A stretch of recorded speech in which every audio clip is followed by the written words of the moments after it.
What is up, guys? Welcome to episode 32 of the Fielder's Choice podcast. I am Dan Field. To my left, viewers right, we got Matt Giblin in the house. How we doing, Gib? What's up, D? How's Episode everything, bud? 32. Just living the dream. 32. We survived the storm. Dude, Blizzard of crazy, 26. right? Insane. Absolutely crazy. Yeah, my mom got crushed in Rhode Island. I guess they beat the record for the blizzard of 78. They got like 37 inches, something crazy like that. So can we stop talking about the blizzard of 78? I know. I was actually born during the blizzard of 78, which explains a lot, I guess. But You were Yeah. born the same year as a big blizzard that just happened to cripple them for about a week. Right. And nowadays, Like it's what? it's like nothing. I mean, the amount of snow that we got is impressive. Like I went out with the kids today and like trudging through the grass and the golf course, dude. No fun, man. Like snow all the way up to your knees. Like Yep. And we didn't get it as bad as other areas. Like I said, we probably got half of what they got in Rhode Island. But yeah, I don't envy those who, like you, had to plow a driveway or shovel. Yeah. I not hope fun. people took it easy and were smart about it because it certainly was a lot, and it really is a pretty damn good workout, whether you're snow blowing or shoveling or whatever. So I think the other hard thing is what makes it hard is we're getting so late in the winter, everyone's just so done with it. Like had this happened a couple of weeks ago, like everyone was like, yeah, taking it in stride. I think Mm-hmm. everyone's just done with it and ready for Yep. spring now. So Yeah. At this rate, I don't even know if the snow's going to be gone by opening day. unreal. It's crazy to think that other areas of the country they're playing baseball and we've got 20 inches of snow on the ground. It's wild. Yeah, it's going to be a little while before teams are able to get outside, I think. So Yeah. it'll be interesting to see what those college teams do once they Right. come Right. back from Florida. Mm-hmm. They're back in early March, so Yep. hopefully some of those fields are ready, Yep. so And we already got a few of our first assignments, umpire assignments for late March, right? High school scrimmages. I mean, I'd be impressed if the fields are ready by then. I hope they are, but yeah, it's not looking too good right now. need some warm days soon. Tell you what. Yeah. Actually, a decent amount melted today. The sun was out today, which helped, but yeah, actually, I saw there's more snow coming tomorrow and then I think next week, but nothing crazy like we had. But Yet. Winter's not over yet. yeah, So I remember one year we got a big storm. It was April 1st or whatever. It Yeah. was I was still in high school then, I want to say, but nice April Fool's joke. hopefully we're done with the snow soon. Yeah, let's hope. But episode 32. 32. Who do we got? Well, the only player that came to mind for me, if we're not talking about amateur baseball, MLB, is obviously Sandy Koufax. Sure is. Who else would it be? They called him Right. the left arm of God. 12-year career with the Dodgers from 55 to 66. Was a 7-time All-Star, 3-time Cy Young, 3-time Triple Crown pitching. He won the ERA title, the strikeout, was the best one had the best wins. 1963 NL MVP year. D. Listen to this. In 63, he went 25-5 with a 1.88 ERA in 40 games. But even better, right? He had 20 complete games and 11 shutouts. In 311 innings, he had 366 Ks, walked 58 guys. But a 3-time World Series champ. They won in 59, 63, and 65. They lost to who they lose to? They lost to Baltimore in 1966, that Brooks Robinson team, but he was pretty impressive in the World Series. Went 165 and 87. Right? No, that was overall. He was 165 and 87, 2.76 ERA, had in 397 games, had 9 saves, and almost 2,400 strikeouts. He threw a perfect game in 65 against the Cubs, and was 4-3 in the World Series with a 0.95 ERA. 4 complete games, Well, not bad. 57 innings, 61 Ks, including 2 in 63 against a mighty Yankees team and 2 in 65 against the Twins. Dude, Sandy Koufax was known to have pioneered the use of a curveball, which basically changed pitching for later generations, was a prominent figure, right, in baseball's labor movement when him and Don Drysdale decided to basically hold out in the beginning of 65, trying to get a fair contract from the Dodgers.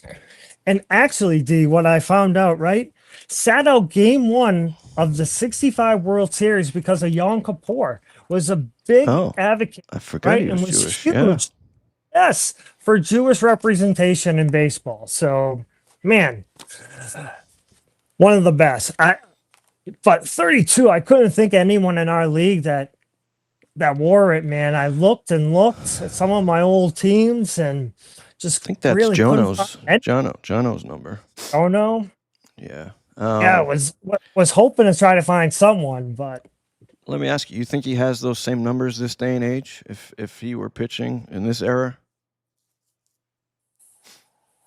you know what? That's a great question, because what's interesting is what really derailed his career. Like for 12 years, he was on top of his game and decided to go out, at a time because his arm hurt.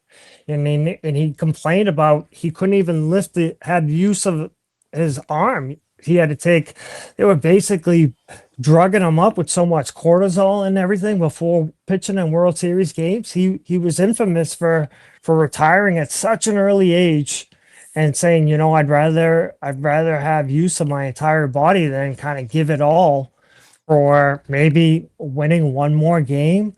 It's interesting to think like maybe like with today's medicine and today's approach That's that true. maybe he could have had a longer career.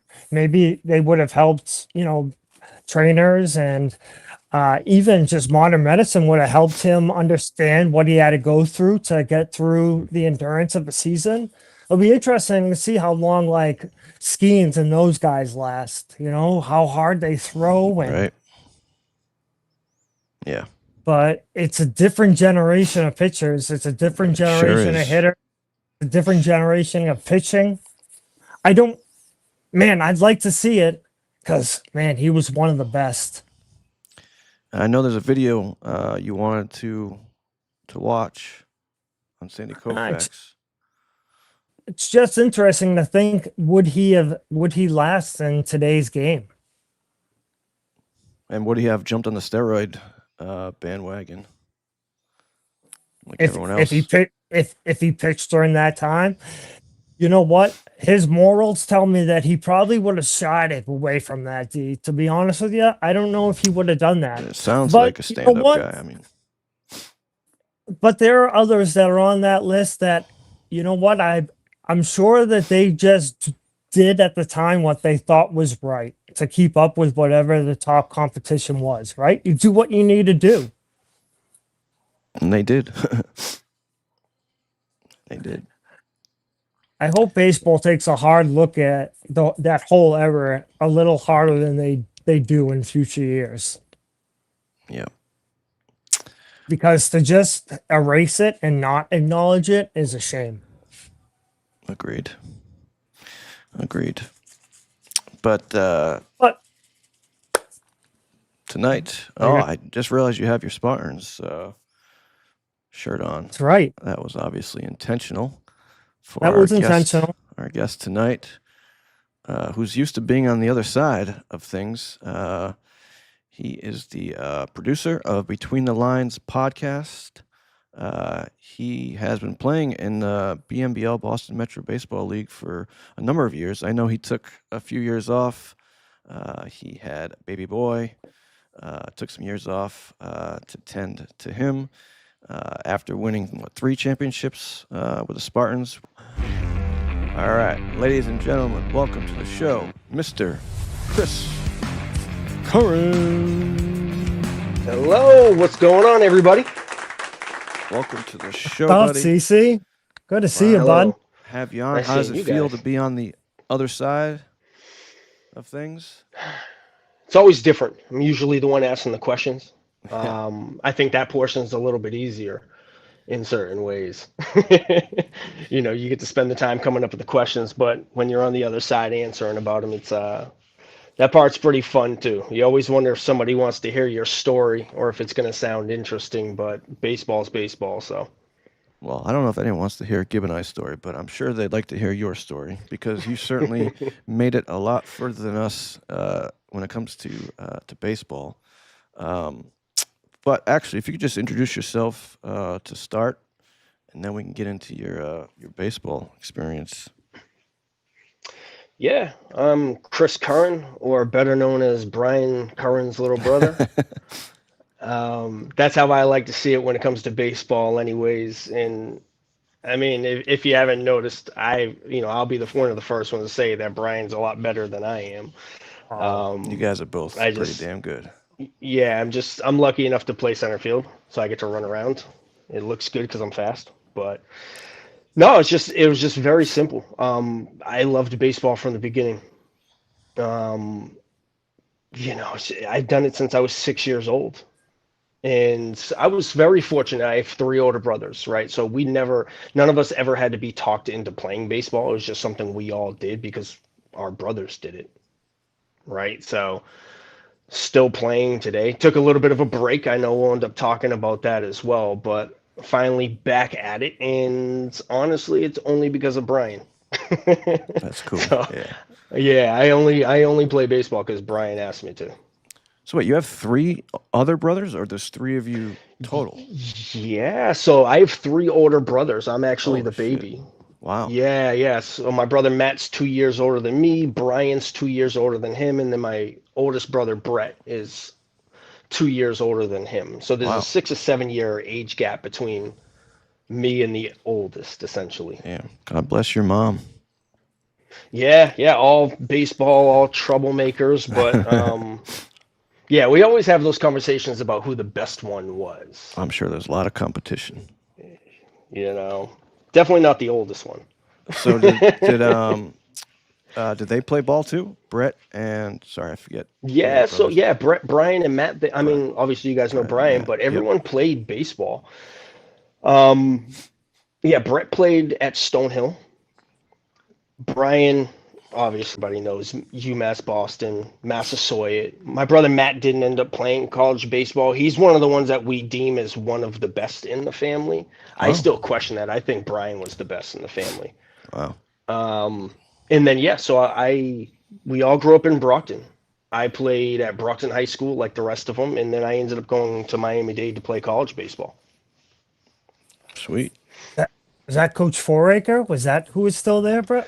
Yes, yes. So actually, I had because I played varsity all 4 years. I had Foraker freshman, sophomore, and junior year, but then he retired in Right, 2005. right. So going into my senior year, we were going to have a new coach, and I was very fortunate. It was Bill Maloney. He was my North Junior High gym teacher. All of us knew him. He's a hard-nosed guy. I love him. Still talk to him today, but he was definitely someone who believed in me in a time when I really needed it. Because when I was younger, I would get into trouble. I didn't know what sports I was going to play, and then he was one person that kind of helped me decide that baseball was going to be my thing. Because before it was football. Wow. What position did you play in football?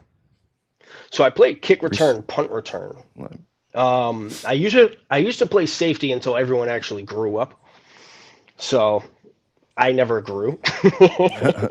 You had the speed though. I So mean, That's for Yeah, sure. I had the speed. I had the speed. That was definitely in my favor. But yeah, I loved kick return, punt return. Anytime I was going to get the ball and people were going to chase me, that really Yeah, excited me. So, yeah. It's always so wild playing that sport as a kid when literally everyone on the other team is after you. That was oh, it always reminds me of Kill the Man with the Ball. right. Yeah. Yep. It's perfect. There's nothing better than 11 people chasing you, Yep. trying to rip your head off, you know? So it's right up my alley. But a couple concussions later, I decided, maybe I was just baseball's gonna my thing. say, that's what's keeping the kids away from playing, and I don't blame parents for keeping their Hmm. kids away. I mean, you hear all these Yeah. stories, and now even baseball. You got concussions, umpires, catchers. I'm sure I've had a few in my career. Um, Hmm. yeah, it's just kind of crazy. Um, so you played at Miami-Dade. At what point did you feel like you could play pro ball, or did you ever feel that way, or did you have scouts at certain points, or Yeah, I'd say it was my junior year of high school. That's kind of when it really kicked off. I started to focus a little bit more in we had just come off winning a Super Bowl at Brockton High where we had beat Everett in 2000 the 2005 season in that time frame, and I'm getting ready to go into baseball, and I'm starting to take it a little bit more serious, and I actually started getting a little more serious on the tee. And that was the first time I had really used the tee. And I was like, if I can't hit the ball where I want off a tee, we're going to have trouble when we start facing pitchers. Hmm. So before every single game, I would hit 100 balls off the tee without wow, hitting the tee. That was my regimen. So I would have to start over a lot, but I really came into myself as a hitter. And I hit 506 at Brockton High that damn, year. wow, And you're facing good talent at that time. You're facing BC High, Severian, St. John's Prep, CM, a number of Division I schools that are putting out some good baseball players. And then it led into not Colt League. It led into Legion Ball. And at that point in time, my senior years, I was getting ready to go in. I made the decision not to play football and to kind of focus on baseball. And then that's when I had heard that scouts started to come. There was a pre-draft that they wanted me to do, which was like the top three. I think at the time it was like the top 300 players in the nation were going to go to Georgia for this scouting event. And yeah, at that point in time, I was like, all right, baseball is what I'm doing. I'm not going to play football. And then I had to try to make my decisions for school.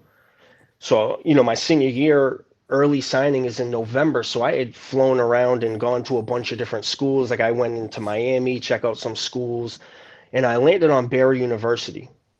So Coach Mark Pavo is from Fall River, a hard-nosed guy kind of coach that'll get in your face if you do things wrong, and that always draw my attention, right? I want someone who's going to hold me accountable. I hmm don't want someone who's going to let me get away with what I want to get away with because I can put up some stats.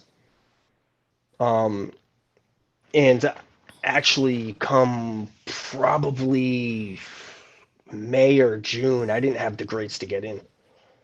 So here it is in June. damn, Yeah, we're going into the month of June, and I don't have a college to go to.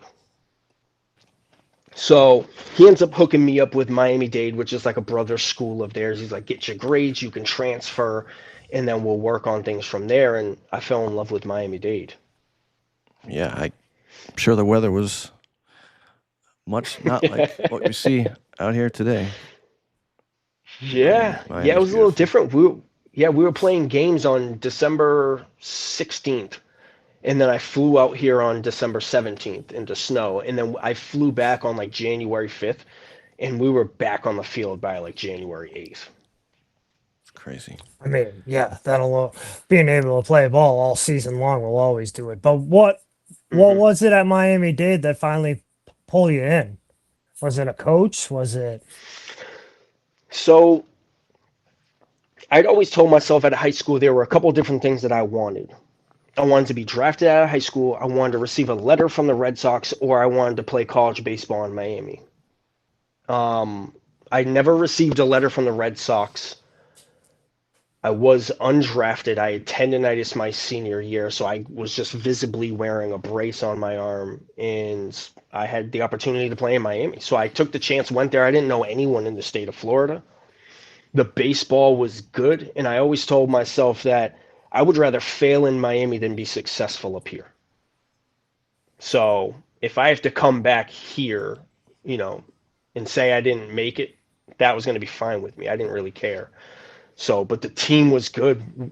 Even when they put you on full scholarship, you still have to try out for the team because they would cut people on full scholarship.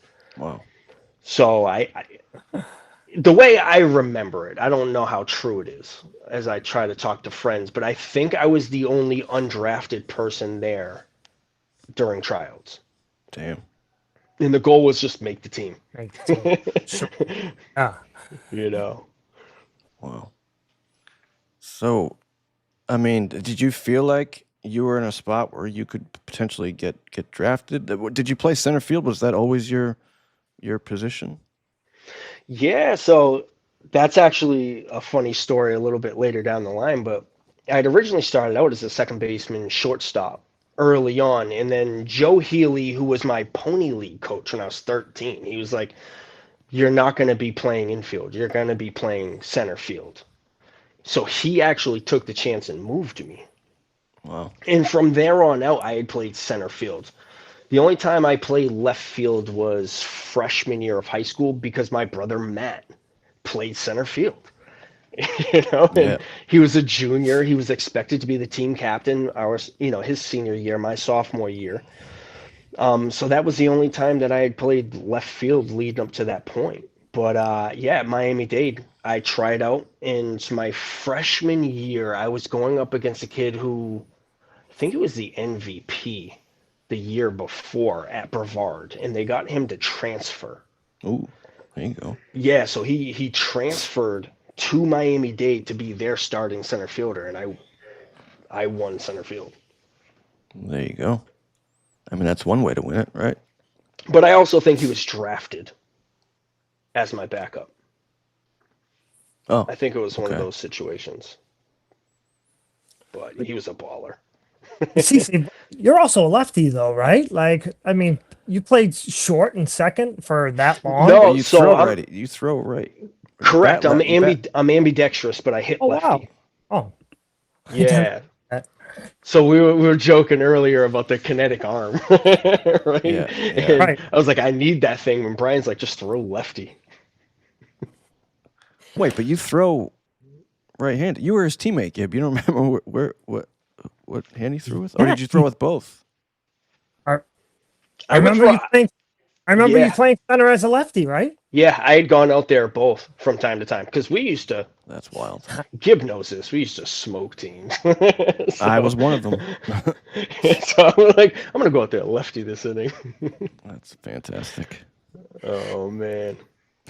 So, did you have a lot of scouts, particularly to come see you at any point, or? Yeah, so my senior year, we had a couple scouts, and that was really exciting for us, right? Because half of the baseball team was football players, and the other half were, good baseball players. We had, maybe 3 or 4 guys going to play high school. I mean, going to play college. So we weren't exactly stacked with college baseball players there, but yeah, we'd have a couple teams come. But my sophomore year at Miami-Dade, they really started to come in. And the good thing too is, was it 10 people? I think 10 people were drafted my sophomore year at Miami-Dade. So they were coming to see everyone. So even if you weren't that great, someone was going to see you.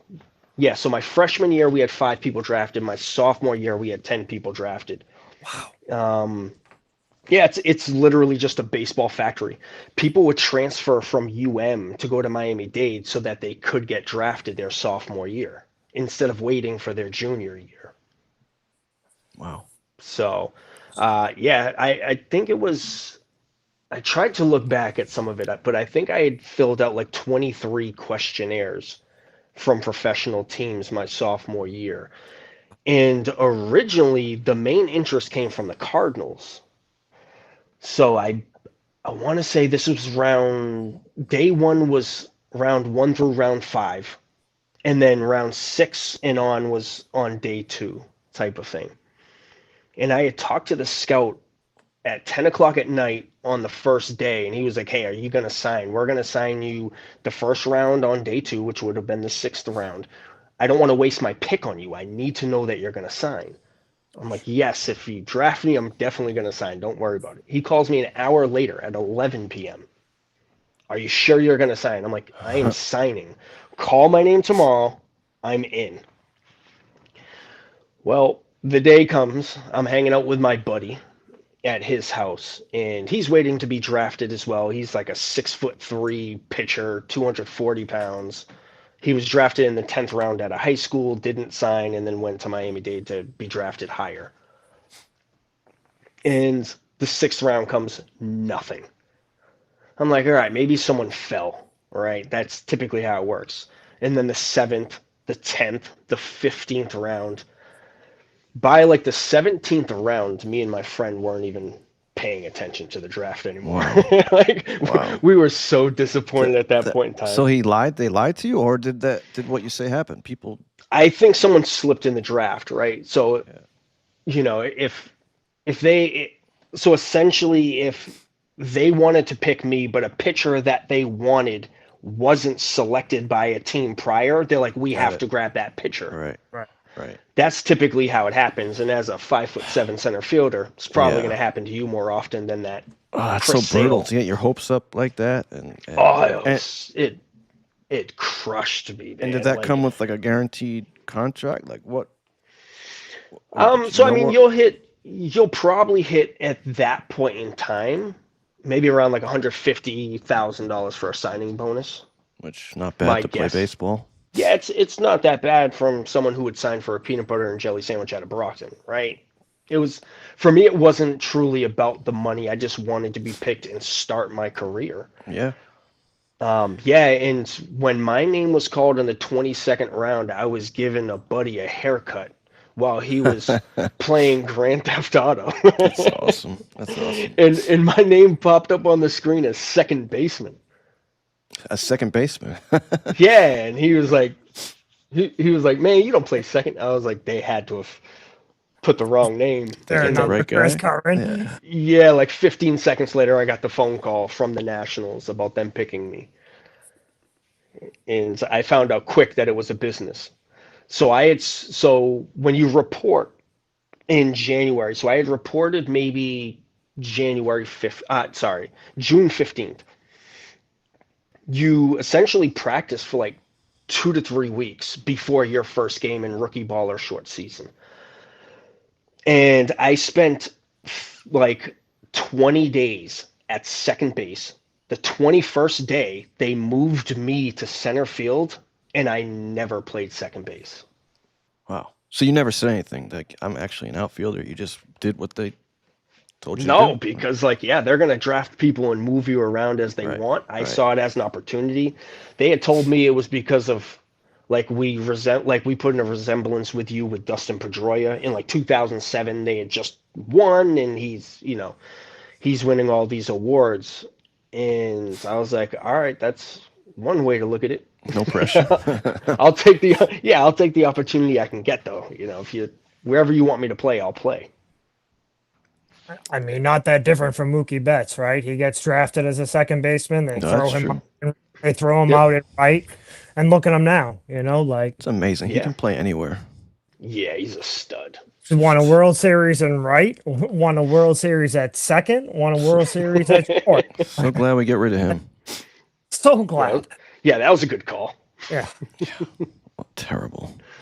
awful. All right. So at this point, was this your plan to play? Like, did you have a backup plan, or was this like, all right, I'm going to play baseball for a living, or as long as It's it'll happen? it's always what I wanted to do, right? So I look back at things from when I was 6 and 7, and you get those. What do you want to be when you grow up? Mine had always been professional baseball player, Same here. right? It I had, think we all have that dream. Yeah. exactly, right? For all of us, it never changes, and it doesn't matter the money that you sign to make because that's always what I wanted to do.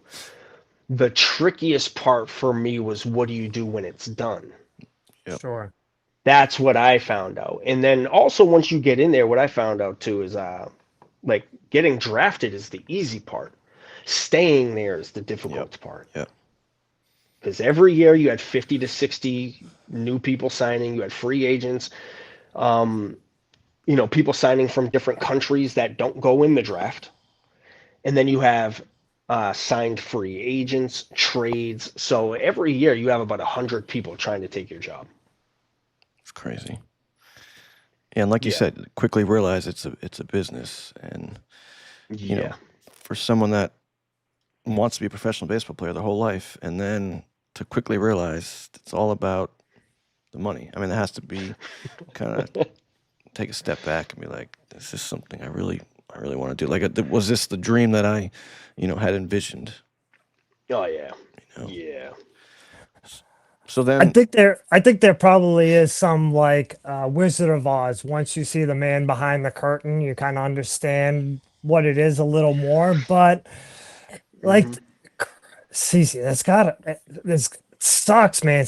Getting that close to it and then seeing it kind of just ripped away from you, or at least not what you may intend it's going to be. Like, how did you get through that?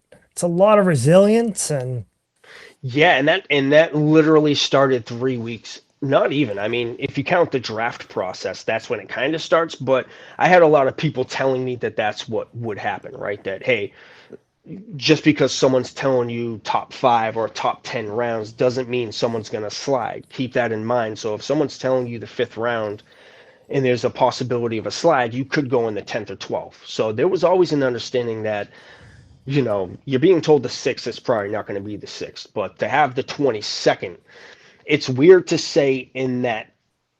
It's weird to look back now and think about it in that time, but when you're in that time, like it was very tough to be picked later than what you had thought and later than what your stats, because as you're watching that screen, you're watching people that you play against in your division. mm-hmm. yeah. Because we probably had 25 people in our conference be drafted, and you're watching people get drafted ahead of you that didn't put up the same stats. You're like, ugh. Yeah, yeah. That part's tough. But yeah, I had a buddy tell me that a similar thing happened to him where he was drafted at a spot and then they moved him to his original position because he felt like they didn't have to pay him the money he was worth at that position because they didn't draft him at that position. Huh. Wow. So Wow. Now, did any of your brothers get drafted? I don't think Brian did, right? no, no. In my mind, Brian probably should have been the one to. I think it's totally based on luck, right? So Brian had the option to go to schools outside of Massachusetts, right? He did the same way that I did.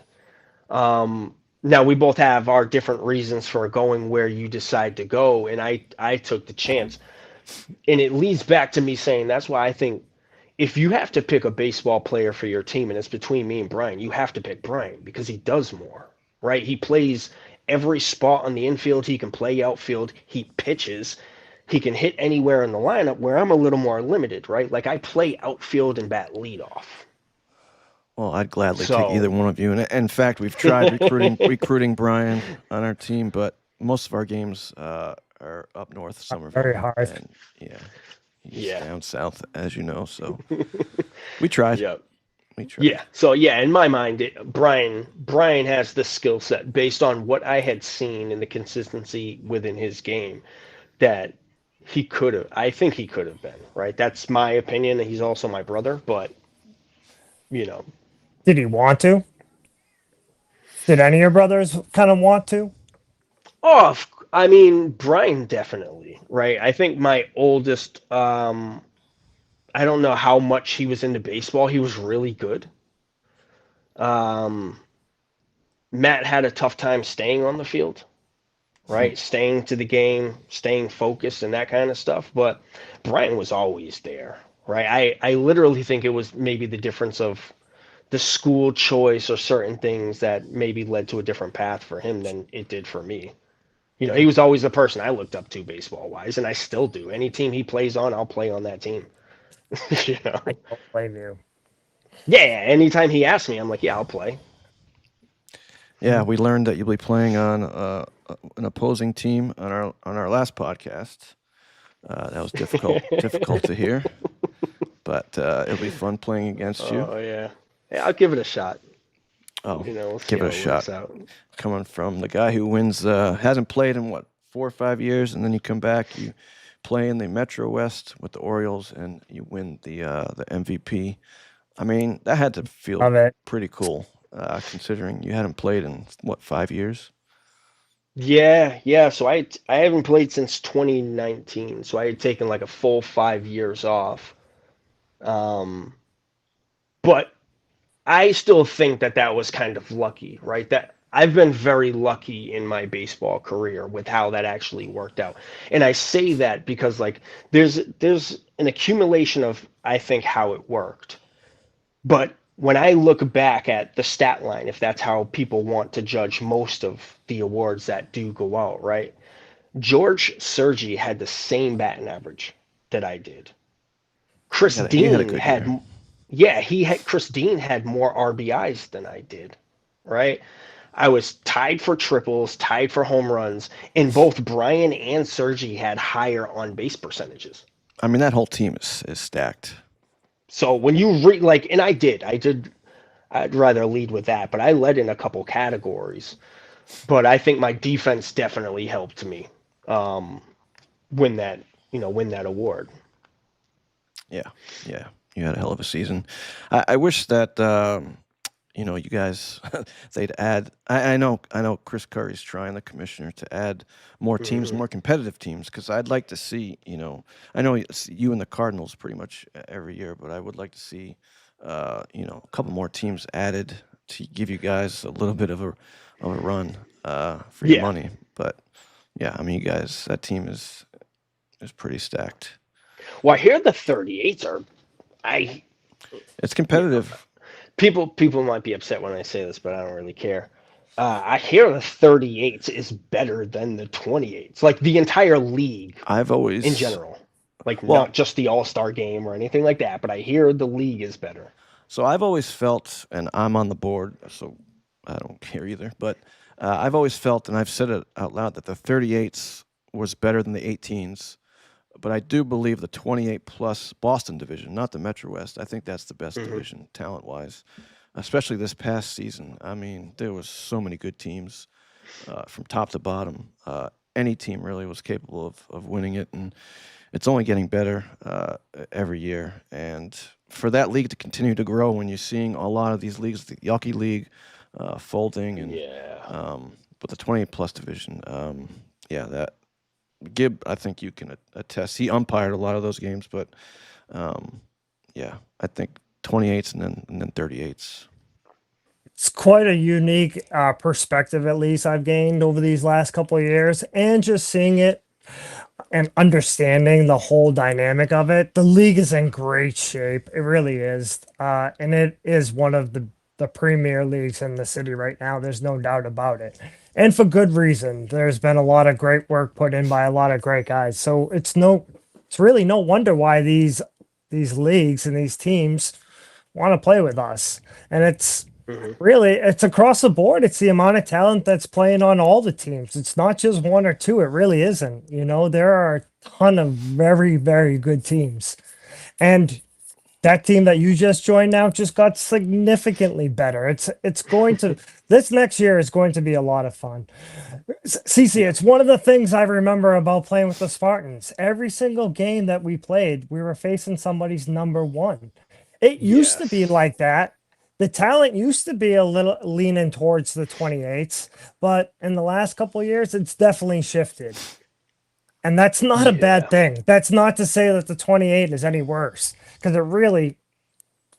Hmm. there's no comparing it right now. There really isn't.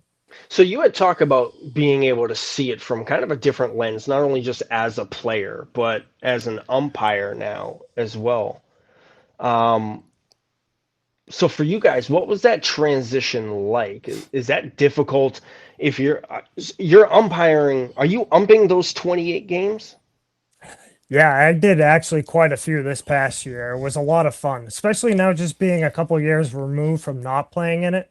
I think one of the hardest Mm. things initially, anyways, is really just tuning out the noise and tuning out really whoever was playing the game. And that was actually it took a little time understanding that, you know, Hmm. there are a lot of guys playing that I know that know me. Like me. Yes, exactly. But at the end of the game, I love this game and have so much respect for it that I'm trying to call and umpire the game as best I can, as if I was playing. That's how I look at it now. And a lot Yeah. of these teams, I was like, well, you know what? I wouldn't have played on this team anyway. So me umping, I'm playing in this game. Yeah. So Yeah. I've Yeah. kind of looked at it a lot differently at least this last year, and it's been, it's fun. It's a lot of fun.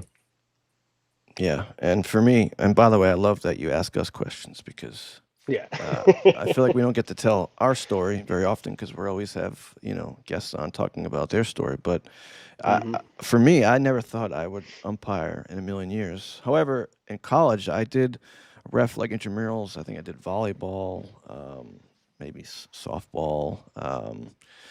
So I guess it wasn't that unusual. And being a catcher, it wasn't easy transition for me just because I've seen so many pitches. I've had to call games before as a catcher when we don't have an umpire for a scrimmage or something like that. So it seemed like a natural transition for me. And it's funny, I've said this in other podcasts, but Gib and I will go to a Red Sox game now, and the first thing we're looking at is the umpires, the position. I never thought in a million years, like the first thing I'd be checking out at a Red Sox game is the umpires, and dare I say, I'm having more fun umpiring now than playing, and that's part of getting older. And I just retired from the 28s.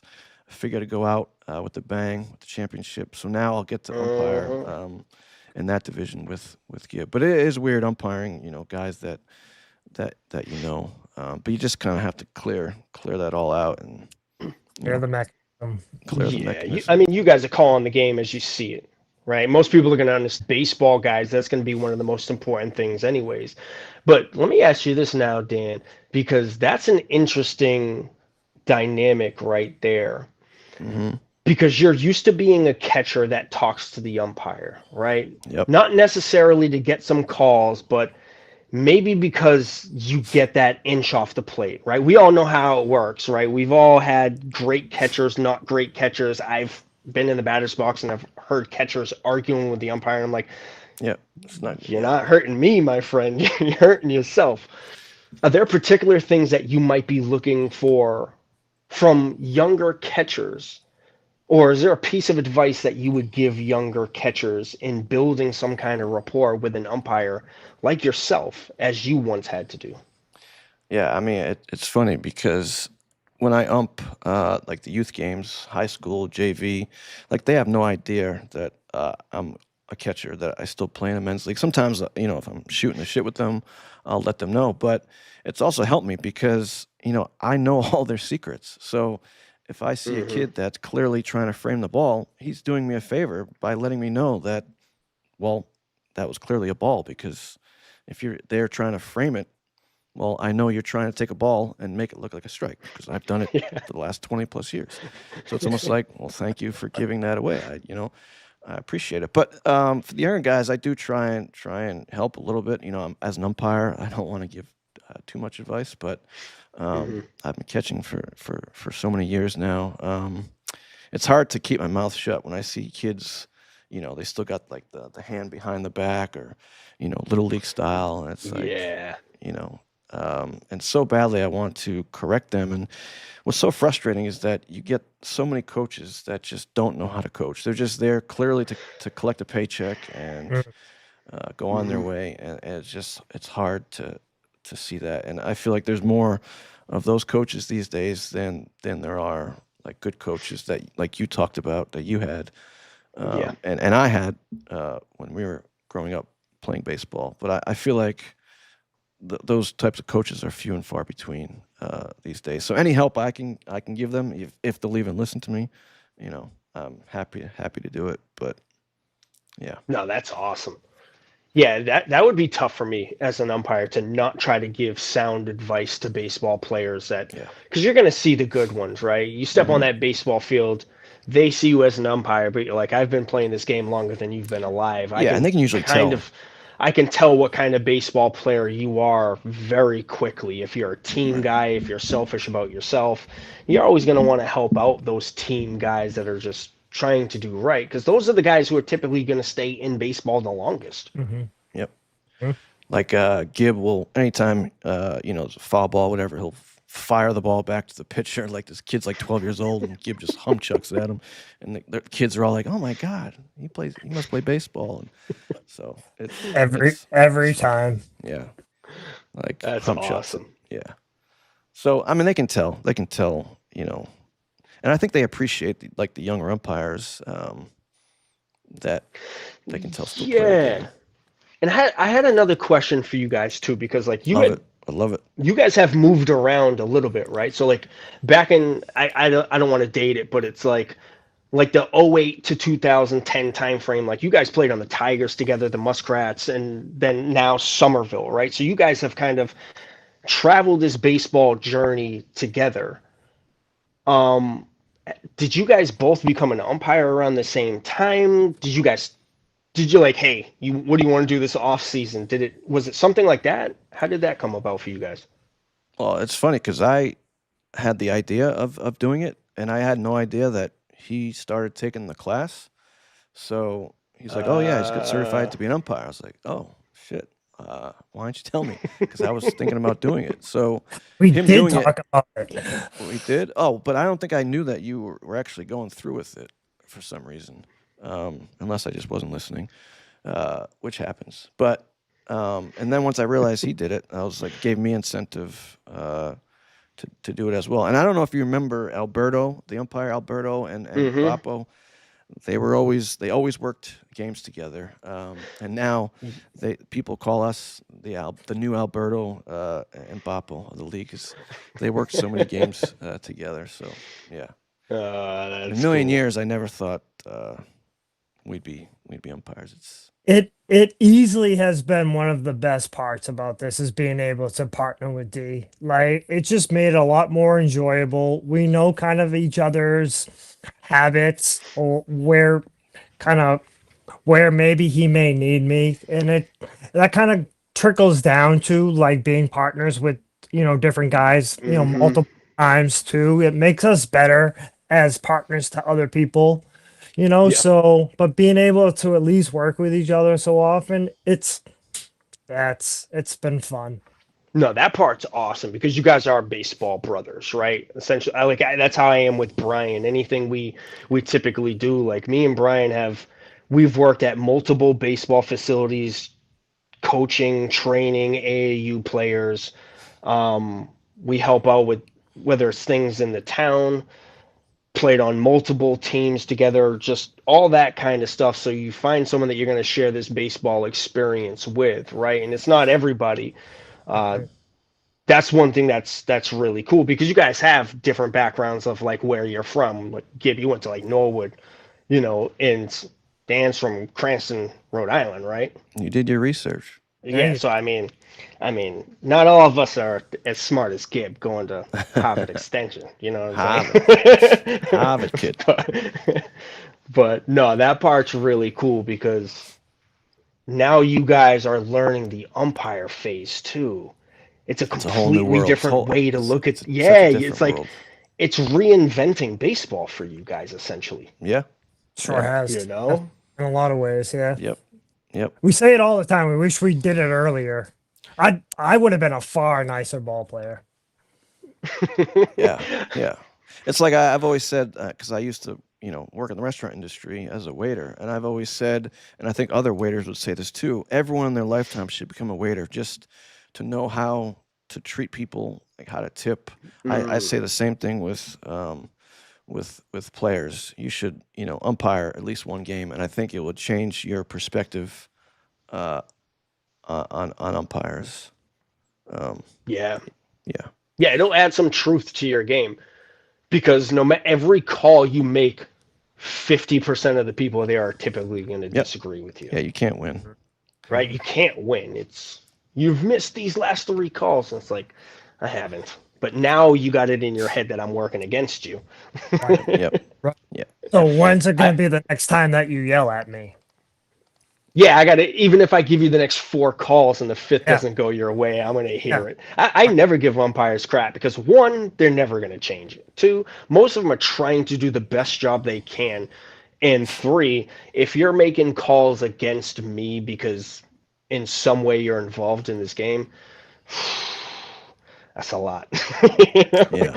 Yeah. For betting on 28-year-old baseball. I don't know what to tell you, man. It just happened. Well, I'm surprised there isn't Vegas odds on men's league games. You can bet on anything else these days. It seems like. Oh yeah, I know. Seriously. But it really isn't that. I don't. I feel like it isn't that hard to be a decent umpire as long as you're you're approachable. It's the umpires that don't want to be bothered, are just there for the paycheck. They aren't approachable. They come to the field with an attitude. Those are the umpires that Yeah. seem to have problems. Like I haven't had one ejection yet, knock on wood. Gibbs only had a few. We have an ejection counter that we keep on this podcast, which you may have seen. There's 4 total between us. Gibb has all 4 currently. I'm still waiting to pop my cherry, but like if you're approachable and you're nice and they can see that off the bat, less tendency that they're going to yell at you during the game, or there's going to be an issue. I mean, it happens, but yeah, it's. I say all the time, it's not that hard to be a decent umpire if you want to be. And Oh, I also, mean, go ahead. I was gonna say, even as from a coach, like coaching AAU, you go shake hands with the other coach, and you just see certain people's demeanor. Hmm. And there were certain times I'm like, this coach is gonna get thrown out by the third. Yeah. And Yep. then like a call wouldn't go our way. And of course you're gonna have parents like, you're gonna argue that? I'm like, I'm not gonna argue that one call because in about 20 minutes we're gonna get every call. Yeah. Yeah, and don't even get That us guy, started on the parents. The parents, oh my God, oh it's yeah, yeah, getting out of absolutely. control with the In parents. certain things, if you have a good team, it's just a waiting game. Just be patient. Someone's gonna mess everything up, and then you can just play the game and not argue every call. And I guess until if I ever have kids that play baseball, like I don't know what's. I'm sure I'd be competitive for my kid. I don't know if I'd be as over the top as some of these other parents. I know your kids are younger, but yeah, Hmm. especially if you're a parent that played, you still have that competitive like juice in you. Like I get it, but Yeah. you're just looking like a fool in front of your kid. You know what? I think that's one part of it, D. But the other part of it is that a lot of these parents are paying good Well, that's money for their kid that's to be true. on these That's teams, and true. there's some kind of a lot of times there's some kind of all right. There's an expectation that's going Yeah, to go along with what I'm that's spending true. my dollar on. That's Whether the true. kid Yeah. like tutoring though, like how much is the kid going to get put in to get better? You're going to pay a tutor, and if I don't put in the work and get the grades, then how much better am I getting? It's Absolutely. hard. Yeah. Yep. Yeah. Yeah, it's true. 100%. But go ahead. Good. All I was going to say was that it's a learning curve too. The interaction and conflict, coaching, umpiring, those situations, you just got to go through them too to learn how to basically get through them. And what's your basically best course, even coaching, how Hmm. approachable and how you go into it. But you really have to go through these different situations to learn how to deal with it. So that's how you just become better. Heck, Yeah. maybe you and Brian will be umpires someday. I There's a never thought I'd do possibility. it. Dude, there's a true possibility. We won't be able to play forever. And I love the game. As much as I joke around about it and say I only play because Brian asked me to play or wants me to play, um, I do love it. I love Keep, training as well. I love keep being able back. to teach. Yeah, yeah, yeah.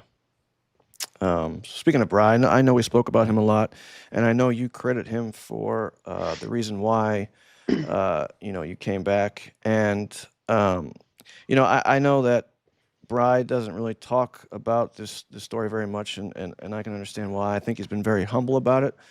Uh, Obviously, I don't know the full story, and I know it's still under investigation, and you can't really talk too much about it.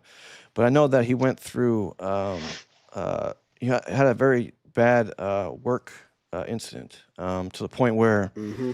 I was told that he almost died, which is crazy because we actually lost a couple of guys from the BMBL last couple of years.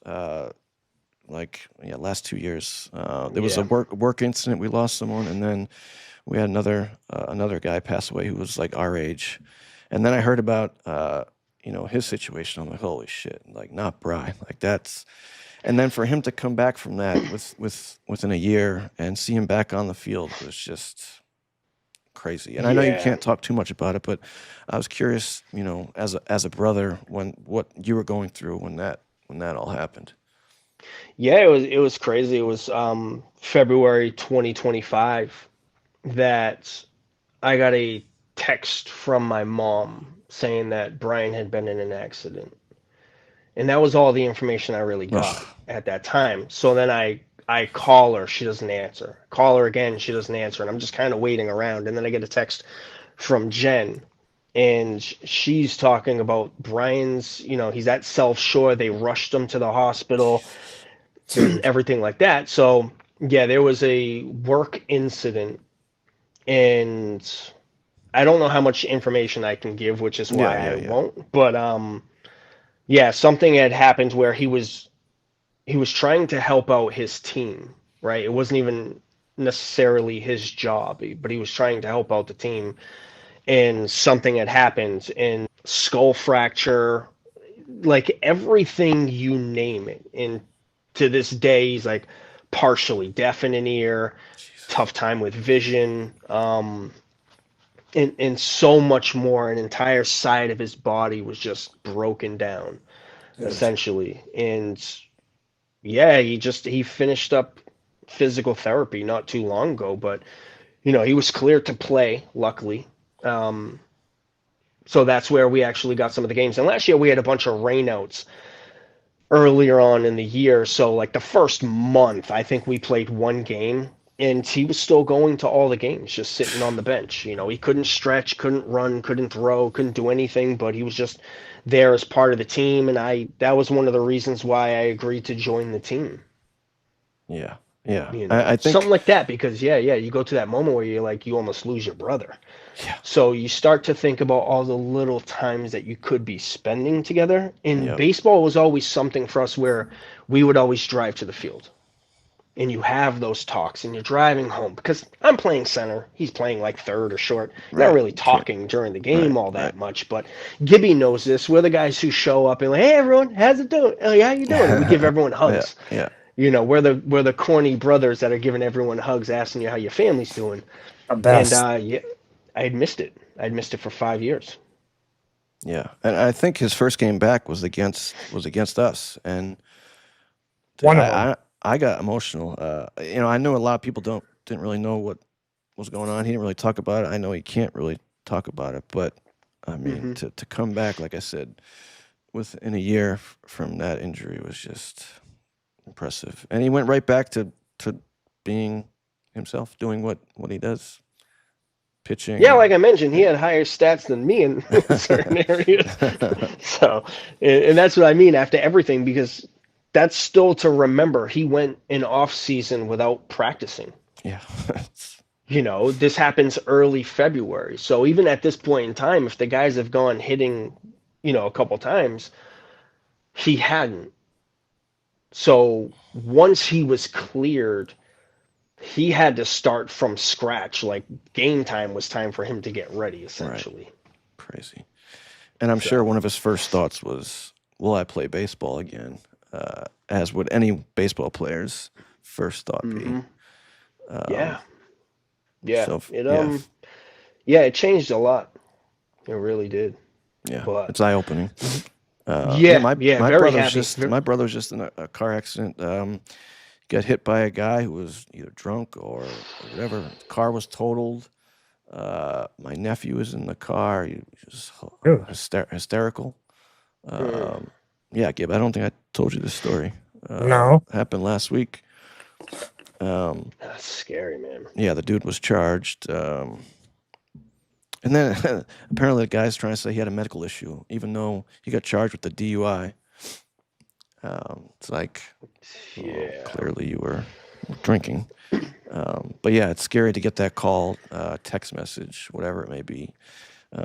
But yeah, we're obviously glad, to know that he was okay and Yeah. recovered Yeah. and went right back to Yeah. kicking our asses in baseball. How's your family doing? How's Mine? everyone doing from that? Oh, they're doing good. I mean, yeah, my nephew was traumatized for a little while. Yeah. Yeah, dude. But yeah, Yeah. Could imagine. yeah. But he just bought a new truck because his was totaled, and he'd just gotten it too. It was almost Yeah. like brand new, which is always the way it happens, right? Yeah. But yeah, it's just scary stuff. Things can change in an instant, and yeah. But that's why we play the game, right? Like you never know when your last game is gonna be, and I'm sure those 5 years that you took off. I know you're being a dad to Coco, who we're going to talk about in a little bit. Yeah. But that's those important things in life too, and baseball will always be there.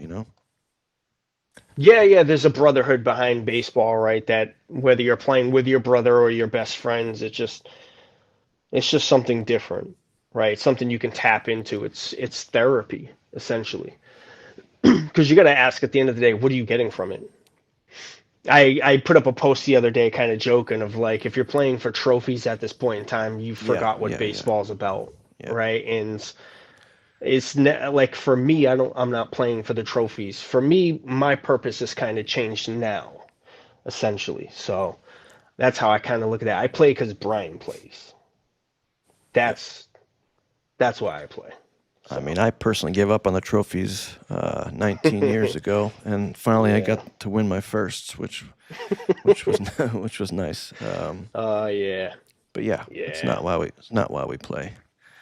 Yeah. Um, But in addition to coming back and playing baseball, like us, you also fairly recently started your own podcast.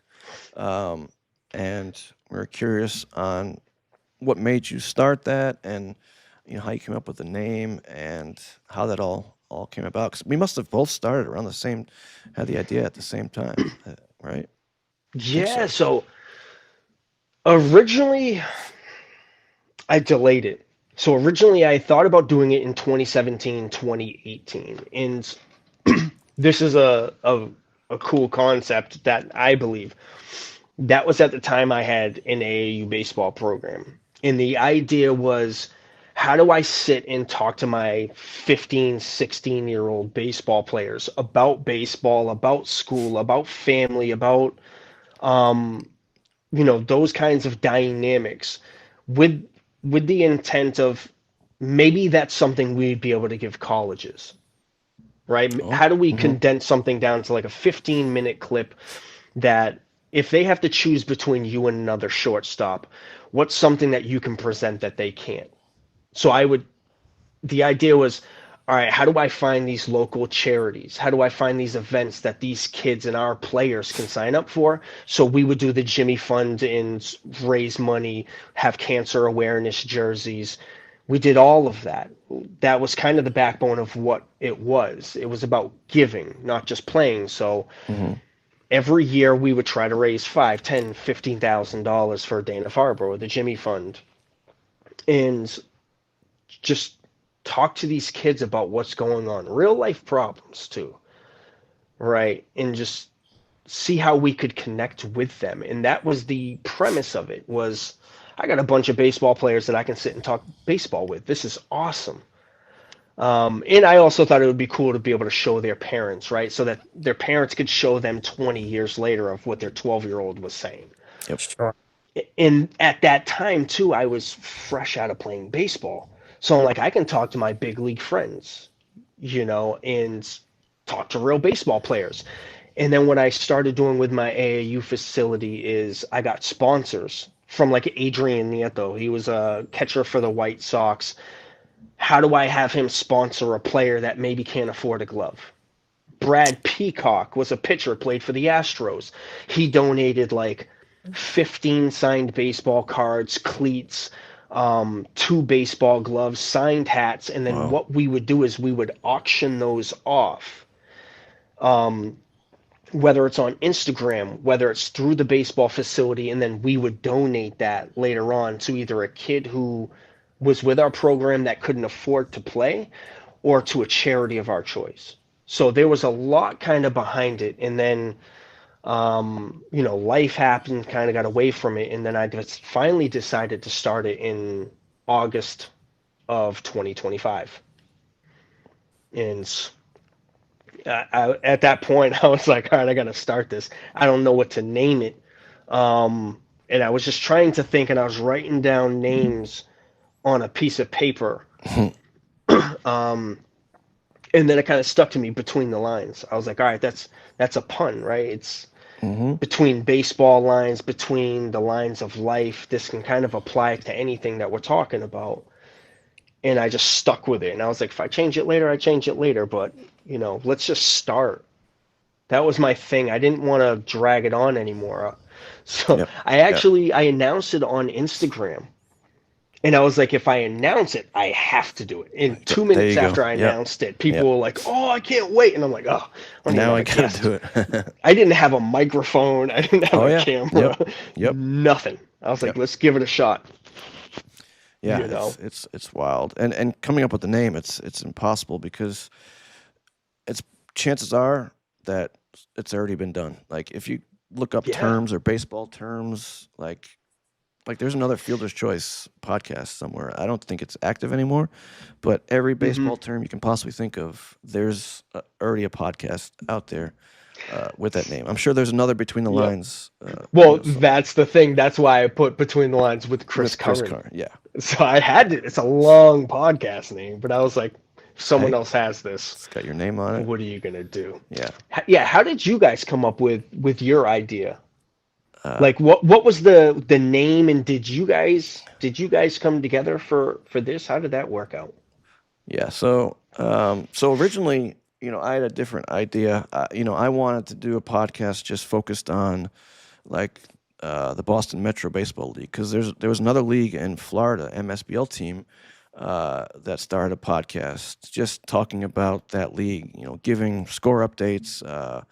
Just going Mm, on weekly, talking about the ins and outs of All what's right. going on with the Yep. league.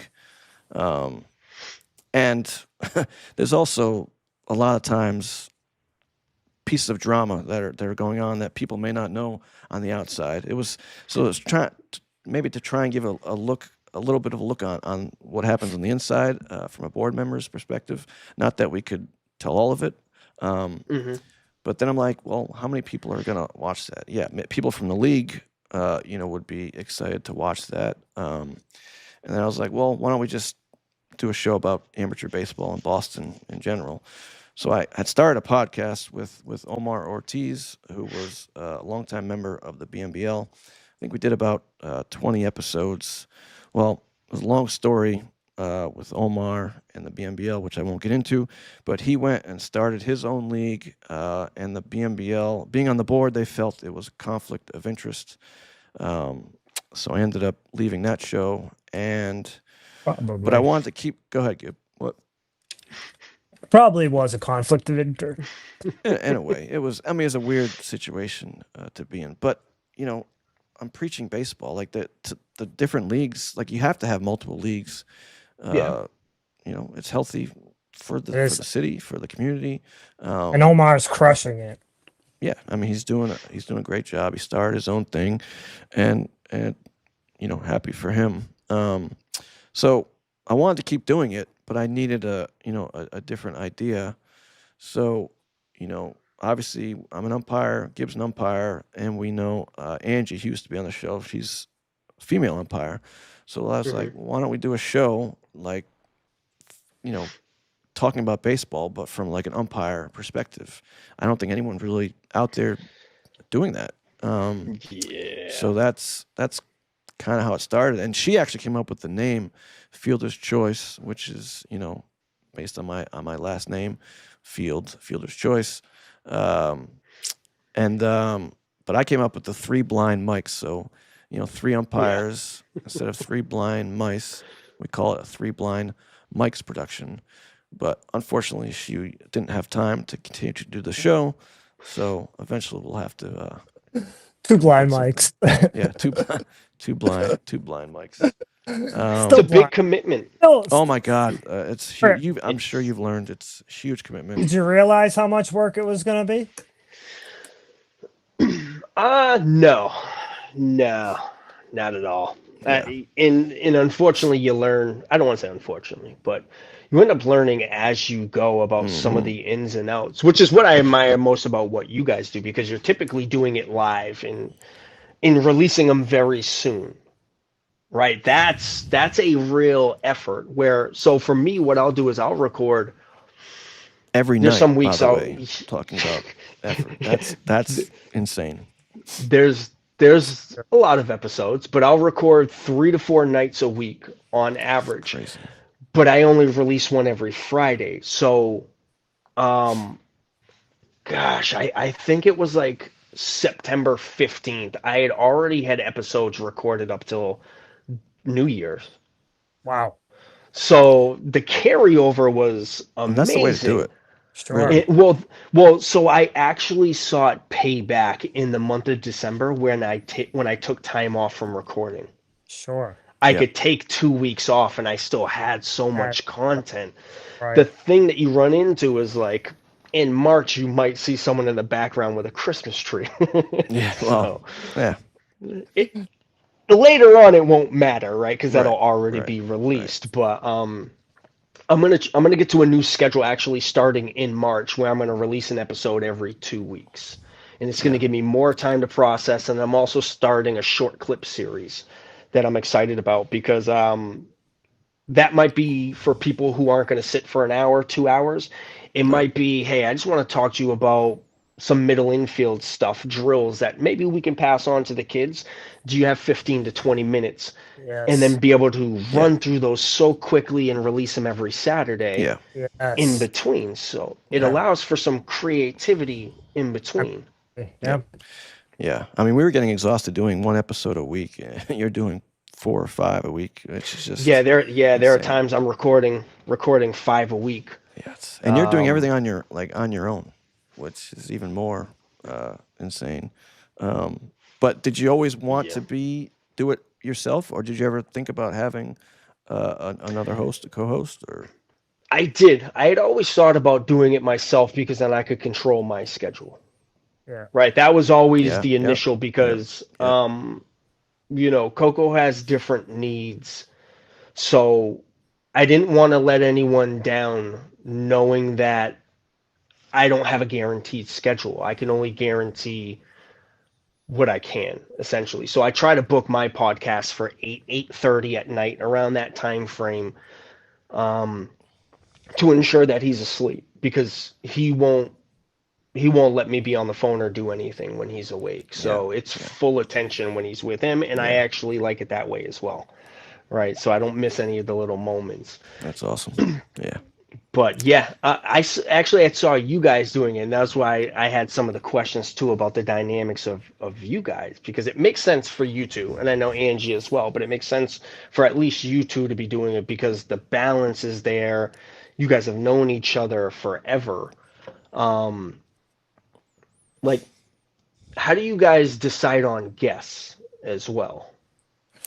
It's been one of the hardest parts. That is one of the hardest parts. Yeah, it's hard. It's hard getting people to not only think about who would be a good guest, but to actually get them to come on the show. You have to be creative. I feel like a lot of the times, if you don't have millions of views on your channels, that they're not even going to give you a chance. A lot of it is networking Hmm. with people, in the baseball world. That's certainly helped.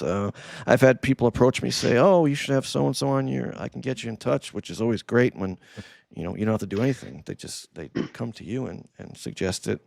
But I Yeah. have big goals. A couple weeks ago we had on Jim Joyce, Dale Scott, former MLB umpires, and it's Yes. like once you start getting bigger guests, you want to go bigger and bigger, and that's just me being impatient. I know, it's still new, but I and obviously Hmm. having you on is huge for Well, I us. mean, obviously you went Yeah, bigger, so yeah, you're trending in the clearly, right way. clearly. Damn No, right. no, But it's tough. I mean, it's Damn tough. right. no. You have a good network too, and I know you've offered some guests. We appreciate that, and Hmm. we can do the same for you. And that's I'm Yeah, on a couple podcast groups on Facebook, um, so that's another way that I try and network. But yeah, it's a lot of work considering, we're not getting paid for this. We're doing this all for fun. Um, you know, yeah. whenever we have time. So, Yeah, but yeah, it's a lot. there's a lot that goes behind it. Even Yeah, creating the questions. I yeah. think creating the questions was definitely something that I overlooked. I didn't think it was going to take as long as it did because Yeah. you guys do an amazing job with that as well, but there's a lot of diving and a lot of time that's spent Mhm. researching some of Yeah. these guests Yep. and you guys might know the same way I have. I've spent countless hours researching guests that had never been on the show. Sure. Yeah. You Oh can yeah. spend an hour Yeah. and an Yeah. hour and a half sifting through Facebook, Yeah. Instagram, their personal websites, their brands, and 2 months later, they're still not even on. And Yeah. Yeah. and I think that Y- that's part of it. Yeah. But I mean, I Sure. typically don't do too much research unless I know they're going to be on they're going to be on the show. But as far as the questions, I don't know if you try using AI at all, but a lot of times I'll plug in the bio into AI and have it mm, spit out questions, and That's won't helped. won't use all of them, but But it gives us some yeah, good a ideas good where to go. base. Yeah, it gives us a good Yeah. yeah. base. But Do you? like even I was just gonna say, even like some of the guests we've had, like Steve Buckley, who I've read his columns for years, like you can go down a rabbit hole once you like bring up, the Oh internet, yeah. find stuff on them, like Hmm. so, and obviously you try to steer the conversations where you want to go. So it's been fun hearing the different stories and stuff, but yeah, it's definitely easily probably the tops of the hardest parts of doing all of it. Oh yeah. Yeah, because once you get going, especially for you guys, because you're talking to baseball players, it's typically a little bit easier because you're going to speak some of the same language. It's easier to navigate the different conversations. I've always found that to be one of the easiest type of guests to be able to talk to. But yeah, to your point, sometimes getting the guests on. Mm. Do you think that's because some people are kind of shy? Because it seems like baseball players would definitely want to share their stories, but as you lead up to that interview, you're like, It- you know, We've you gotten a could, broad range of guests, though, D, haven't we? Yeah, it's yeah. mostly just finding time that fits into their schedule. And we Hmm. were doing a live things every Sunday at 8 p.m.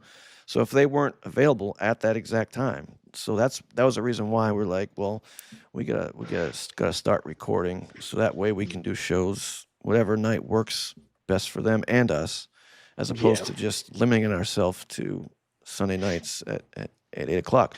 But I realize you'd be surprised who sometimes says yes. Like I didn't Oh think yeah. Dale Scott would say yes. I mean, I didn't realize he was on Facebook, and I kind of went outside the box on that one. The app Cameo where you can Yeah. hire. So actually, I paid $35 to send him a message. Finally going to tell the story. Yeah, That's yeah. awesome. So I paid him $35. I'm like, I'm actually not looking for a video. Play I the was actually clip. hoping you could come on our podcast as a guest. He thought it was hilarious, and when he came Play the clip. on, he brought Jim Joyce on, which was awesome. Yes, he Um, did. Yeah, and that was his Jim was obviously involved in that in historical the Yeah. call. Congo. Yeah. Um, That poor but guy. he joked and says like, I'm actually getting paid to do this. I don't know about you, Jim, but I got paid to be here because I paid him on Cameo. Yeah, And that's one but of those situations where like Jim Joyce has had and you don't know anything about the big league umpires until something like that happens, right? Where hmm they had talked about his consistency throughout like his career and that he was always like labeled a good umpire. yeah, And then yeah, that situation happens yeah, and it kind of takes a different turn. And that's sports, right? Where yeah, one moment can, whether you're Bill Buckner or Yep. Or Jack Hughes, Dave Roberts. Dave You Roberts, know, the Hughes brothers. Those kids are going to be defined by the gold medal game. yeah, yeah, you're gonna have those instances, and I felt for him in that situation too. For Just sure. as much as we've played baseball, where you're like, oof, And especially you know, now that we're umpires, Gib and I yeah, probably watched that clip before he came on like 100 times. And I can certainly understand where he's coming from because as an umpire, you have those brain farts where you want to call it one way, and for some reason you call it another way, and it's like, why did I do that? And that's exactly what happened But, dude, with but and him. D, one of the most interesting things with him was he said that was only the fifth time that he's ever watched that play. The Yeah, I mean I fifth can't time. can't blame him. Like, Yeah, we played the clip for him, and he said it was only the fifth time he actually watched that play. I guess yeah, well, I mean, like in that press conference after, I don't remember it word for word, but he knew, oh yeah, yeah, right? And you could tell emotionally that he yeah, knew because he's someone who cares about the game, right? mm-hmm, He's not a guy that's just there for a paycheck. So he right, knows the impact that went behind that call, where yeah, most people are just like, I don't care. Like, that's my right, call. I'm exactly, sticking with it. and What you that's saw was when a human. Like, you right, saw a real human being behind that. And right, that's what made you feel for him in that mm-hmm, moment. And I mean, I don't blame him for not watching it that much because you already knew where you stood on the call that you made. I think if right. you really don't know, maybe you're gonna watch it over and over again. But he walked out of there knowing. yeah.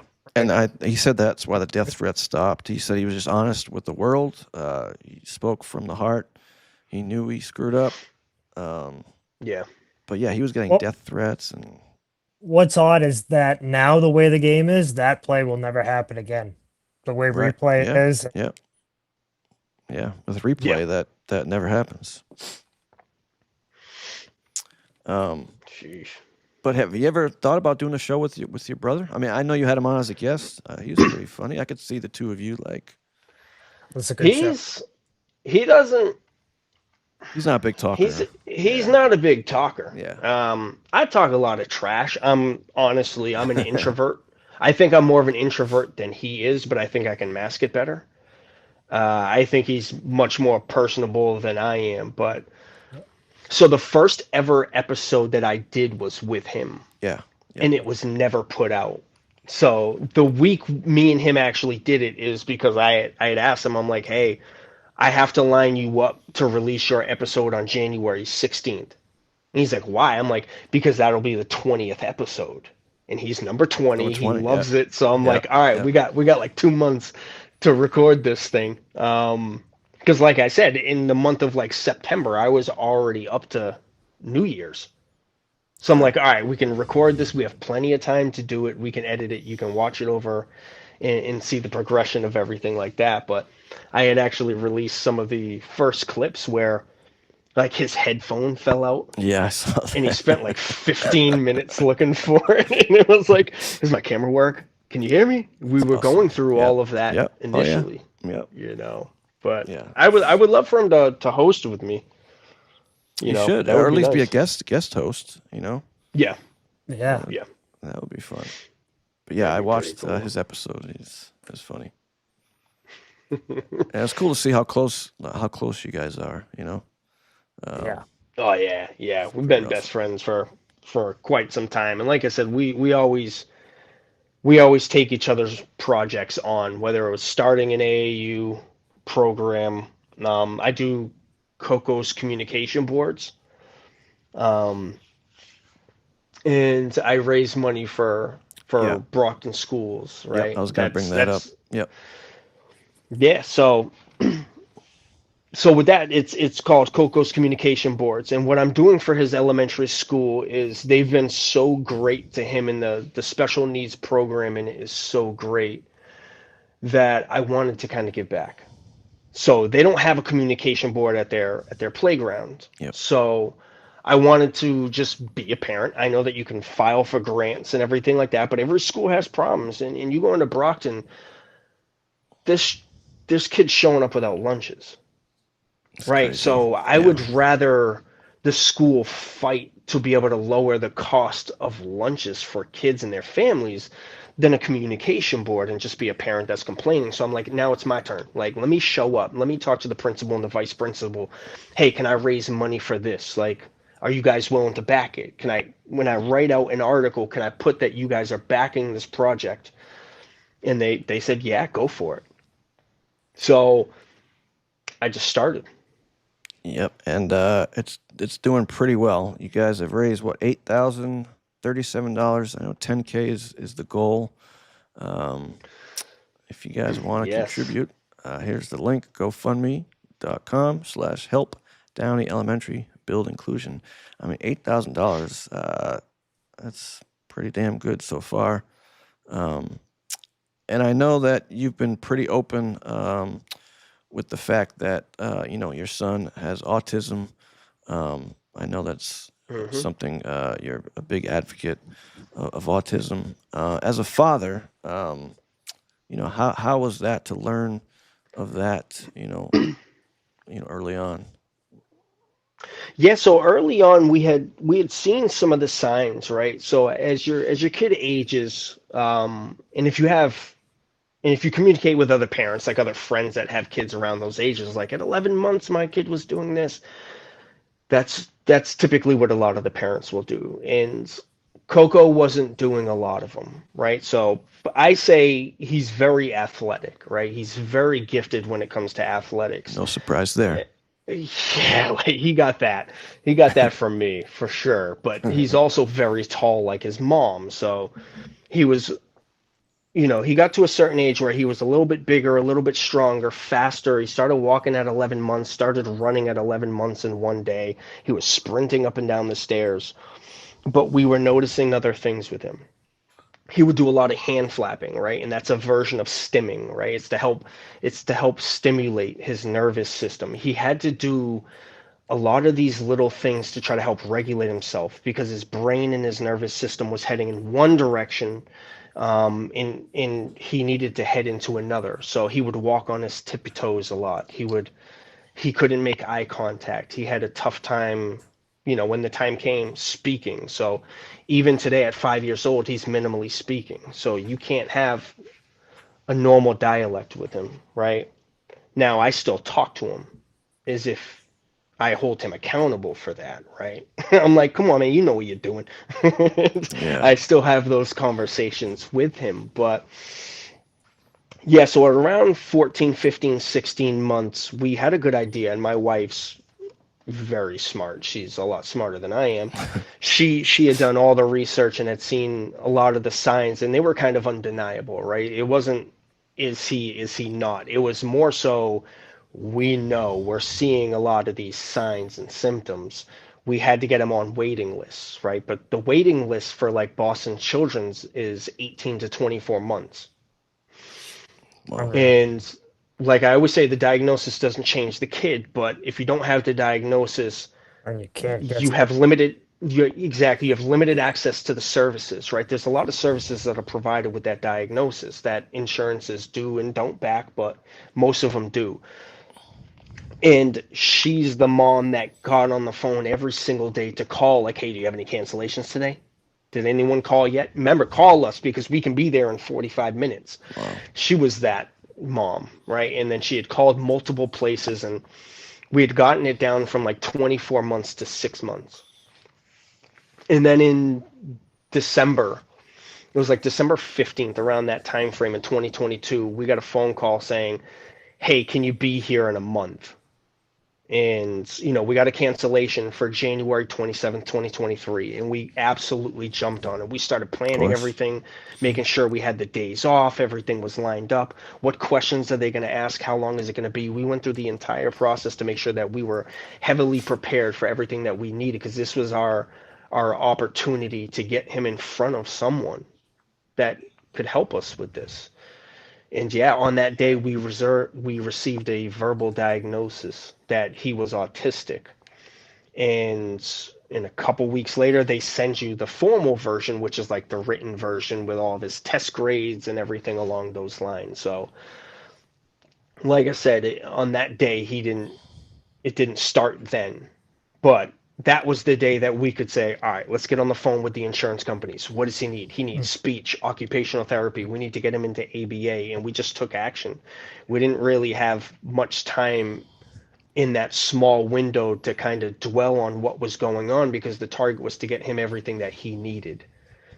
And he's thrived ever since. Awesome. I mean, it had to be Oh, a relief in a way to know. It was What, 100%. It was. There are a lot of people who are heartbroken by the news, and trust me, it's not easy, right? It's not easy. Like I said, he will not let me be on the phone. There are days that. So last summer, I'll share this one. Last summer, he went through a dark out, and a dark out for us was he would sit in his room and make you sit in his room for 6 to 8 hours in the dark. oh man.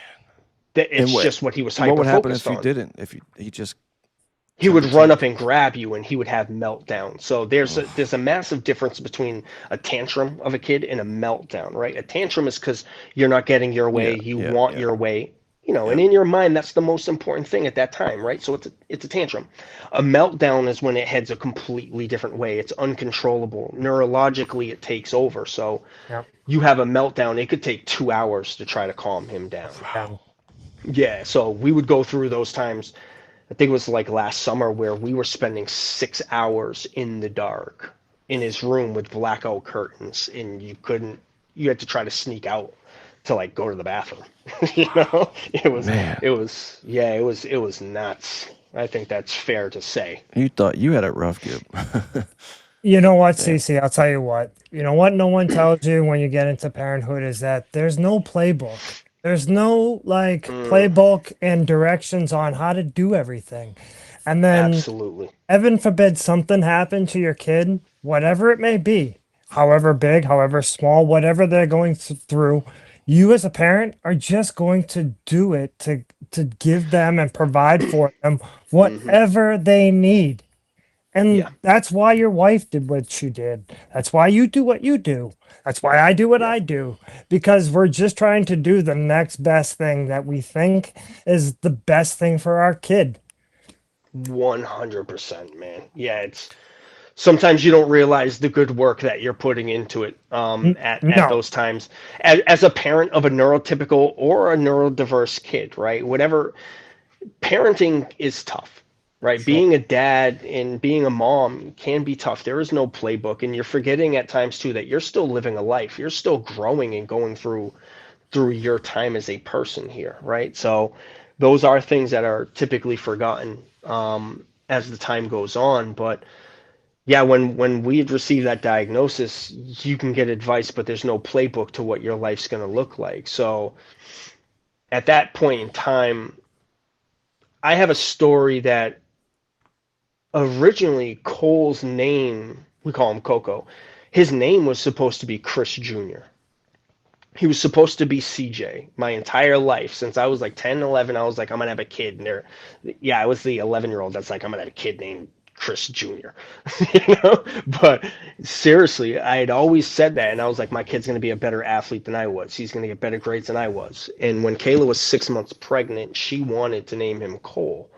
And I finally went with it because I was like, she's the one carrying him. You're I the don't, one putting in the work. Yeah, it's kind of how yeah, I I, was like, you know what? You want to name her? Go ahead, name her, right? Like, yeah, yeah, absolutely. And I think that for me, that is what I needed as a parent to get over my ego, to get over myself, sure. right? He doesn't need to play baseball. If he wants to collect rocks and become a swimmer, By I all, got to learn about collecting rocks and about swimming.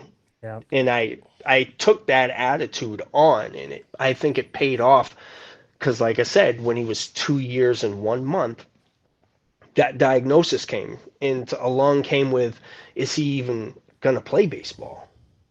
At that point in time, I mean, he's 5 now. He'll parrot a lot, and he's late. He's no longer nonverbal, but he's minimally speaking. But I'm hoping one day I can have a conversation with him. So when he walks around, we were at Christmas a couple years ago, and he was saying ass, ass. And I have this conversation with Brian that if his son comes home and his teacher said, Brian Jr. said the F word, he gets in trouble. If Cole comes home and his teacher's like, he said the F word, we're having a party. Having We're having fun. an effing I party. love it. I love it. So, yeah, I mean, Yeah, it puts things into perspective yeah, it of does. some of the small things, whether it's work, whether it's baseball, whether it's life, you know, it's different. Man, that's tough. Yeah, I mean, I can't obviously speak. I got 2 cats, but yeah, I do too. Cat dad. yeah, I do I, too. It's a lot Yeah, different from raising 2 kids. yeah. Yeah. No, I mean, you just you learn a lot and you make the like you said, Gabe, you make the best decisions that you can moving forward. So we have done everything. And Sure, you have. actually one of the reasons why I work with Kevin O'Leary a lot more now is because we're bringing what is called Eric's ID law. They have that in the state of Maryland. Yes. And the idea is that how do we get that into Massachusetts? And what that's going to do is it's going to put a logo, a logo on the state ID of a butterfly that symbolizes hidden disabilities, right? So if my son in 20 years from now is driving around in a car with Junior, with Brian Jr., and he is stimming, right? He's going back and forth. Now, as a parent, I'm not oblivious to say that to a police officer, it could look like he's on drugs, Yeah.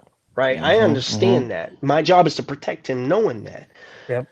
But if there is the chance that he has that logo on his ID, maybe that's the chance that the cop calls me and doesn't treat him like someone who's on drugs or Sure. someone that's a threat. So we're working with the legislature in the state of Massachusetts. We're working with senators. We're working with nonprofits. Yep, That's nonprofits awesome. like the ARC in the state of Massachusetts to try to get that brought here. And that's also where Coco's communication board comes in. So now for me, the mission has become advocacy. What can I do for my son? Hmm. So those are the most important things for me at this point in time. And one of the reasons why I didn't play baseball, Yep. you know. Well, I want you to know that the Fielder's Choice podcast just made a donation to Yes, your dude. GoFundMe. Thank you. So I appreciate that. yeah, what you're And doing to is speak awesome. on that, so we're actually ordering the first board this week. That's going to come in. That'll be for the Downey School. And then we're going to be working through the Doug Flutie Foundation to buy the additional boards.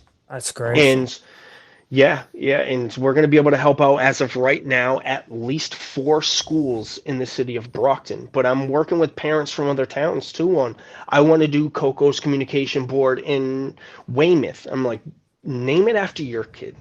It's not about mine, Yeah, right? yeah, It's about your kid and your journey. Let me do what I can to help you, but this is your path, right? You deserve to have your kid's name on whatever you're doing. It's not about me.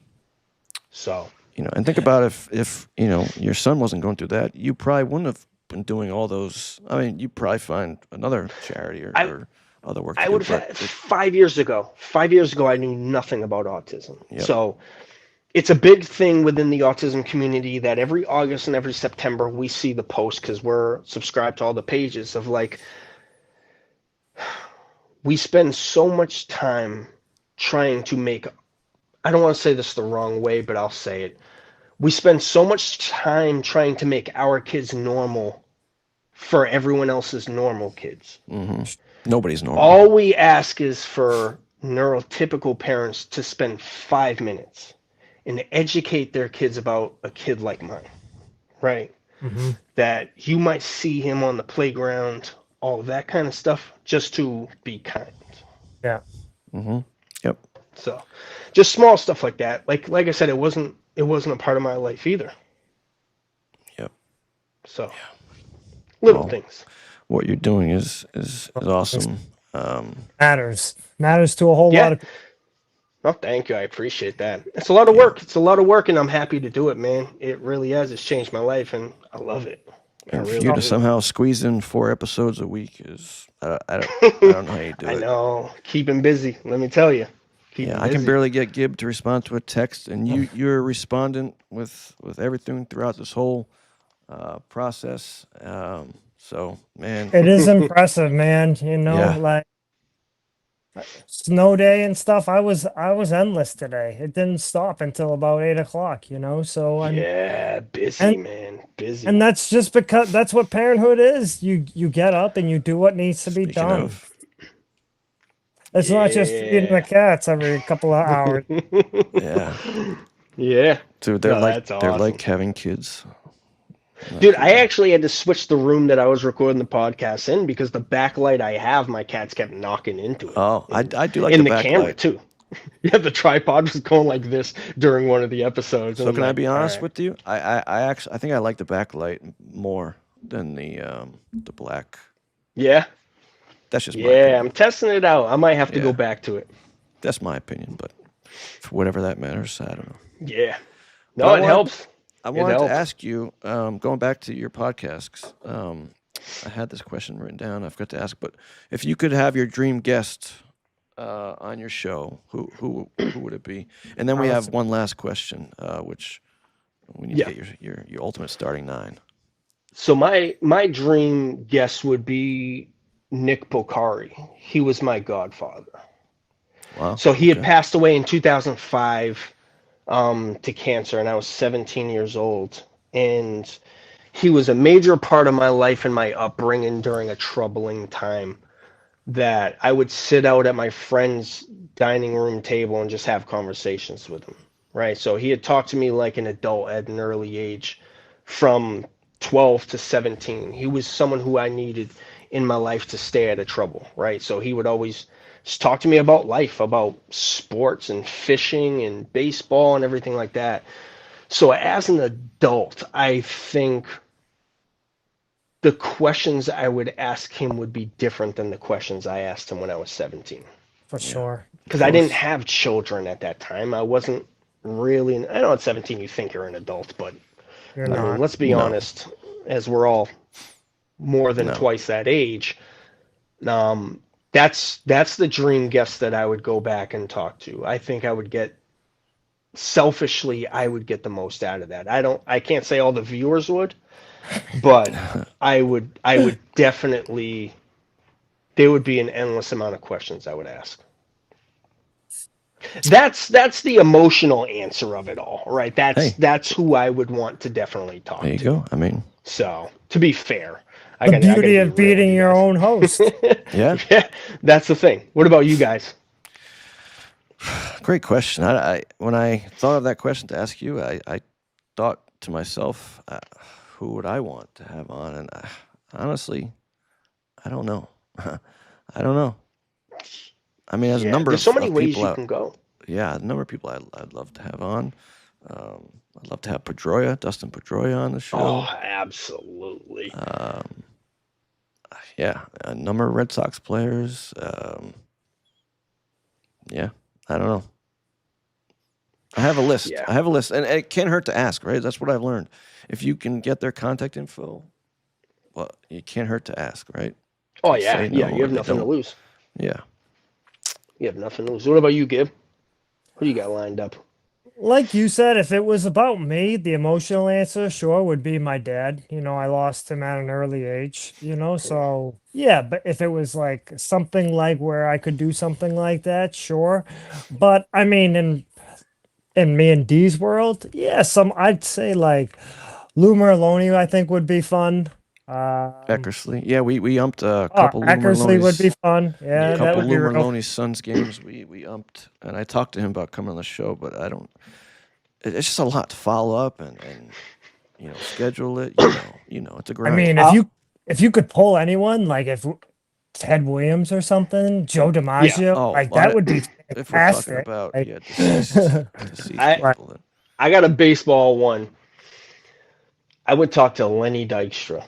I mean Dykstra. Oh my God, Um, yeah, so that I would be a played I played with his son, and I spent a little bit of time with Lenny. wow, So that is Cutter Dykstra was my roommate in high A. wow. Oh my God, Yeah. So we is he had as we had crazy as his dad? hit up his Twitter, man. I'm sure no. you might be able to pull it off. Yeah, no. So Cutter was a lot more laid back, right? So we were roommates in, what was it, 2010, 2011. Um, he was just traded from the Brewers for Niger Morgan, and I think a third round pick or something like that. And I immediately started talking to him because he was just sitting by himself. I'm like, yo, you want to go warm up? Stuff like that. And start talking to him. And he was just a normal dude. Um, but his father was bananas. Right? Bananas. So Bananas. Still there is. were times where he'd be wearing a bucket hat, and before the game, he would just walk across the field. And like, you couldn't say anything because it's Lenny Dykstra. Right. But he would just walk. He would just walk across the middle of the field, and I'd be like, "Yo, Cutter, Reminds me of what's the up with your people in dad, man?" Somerville. He's like, yeah, Just exactly. because he can. Somerville. Just Yeah, because he could. Unbelievable. yeah. The first time I met him, me and Cutter we had went to, gosh, where was this? I think it was the Red Sox Asheville Drive or something like that. It was one of the teams, I think, in North Carolina. And he called him at like 2 o'clock in the morning, and he's sitting up talking to him, and I'm like, dude, go back to sleep, bro. he's like it's my dad. I'm like, oh. He's hammered. It's yeah. And Cutter's like, you better not show up here in 20 minutes. So he drove out there and wanted us to go to the bar, and Cutter's like, dude, no, we have a game tomorrow. He's like, see, that's your problem, man. You're too strict with the rules. Love it. So But did yeah, he name no, him after the pitch? Cutter? I mean, dude, I don't know. I don't. It's an awesome name. I know that right? every year they had like best baseball names, and he was always like top five. Cutter Dykstra. Wow. Yeah. Yeah, Yeah, he that's was a solid. So we try and ask all of our guests this question if we remember. But if you had to give us your ultimate starting nine uh, using MLB players, former or current, um, what Hmm. would you have? It's tough, right? It's This so will be many. this will. I'll have some conflicts with this one too because I want to pick some of my friends. Because good baseball is based on what you experience, right? So like a pitcher that I might pick changed the way I looked at the game while I was sharing the field with them. In comparison to like, I mean, obviously everyone wants Sandy Koufax, right? So I mean, if I, episode 32. yeah. yeah, I would have to pick. God, I would have to pick at least three pitchers. Well, four. I would have to. Sandy Koufax has to be there, right? I don't think you can ignore that. But Robbie Ray, um, Robbie Ray. he's a two-time All-Star, won the AL Cy Young in 2021. Um, he's one of my good friends that we played on the Nationals with. He made the All-Star team last year. Um, I would have to go with Brad Peacock, who was one of my teammates. He won a World Series with the Astros in 2017. Yeah. But you got to pick Mariano Rivera. Well, we have So closer is also on there.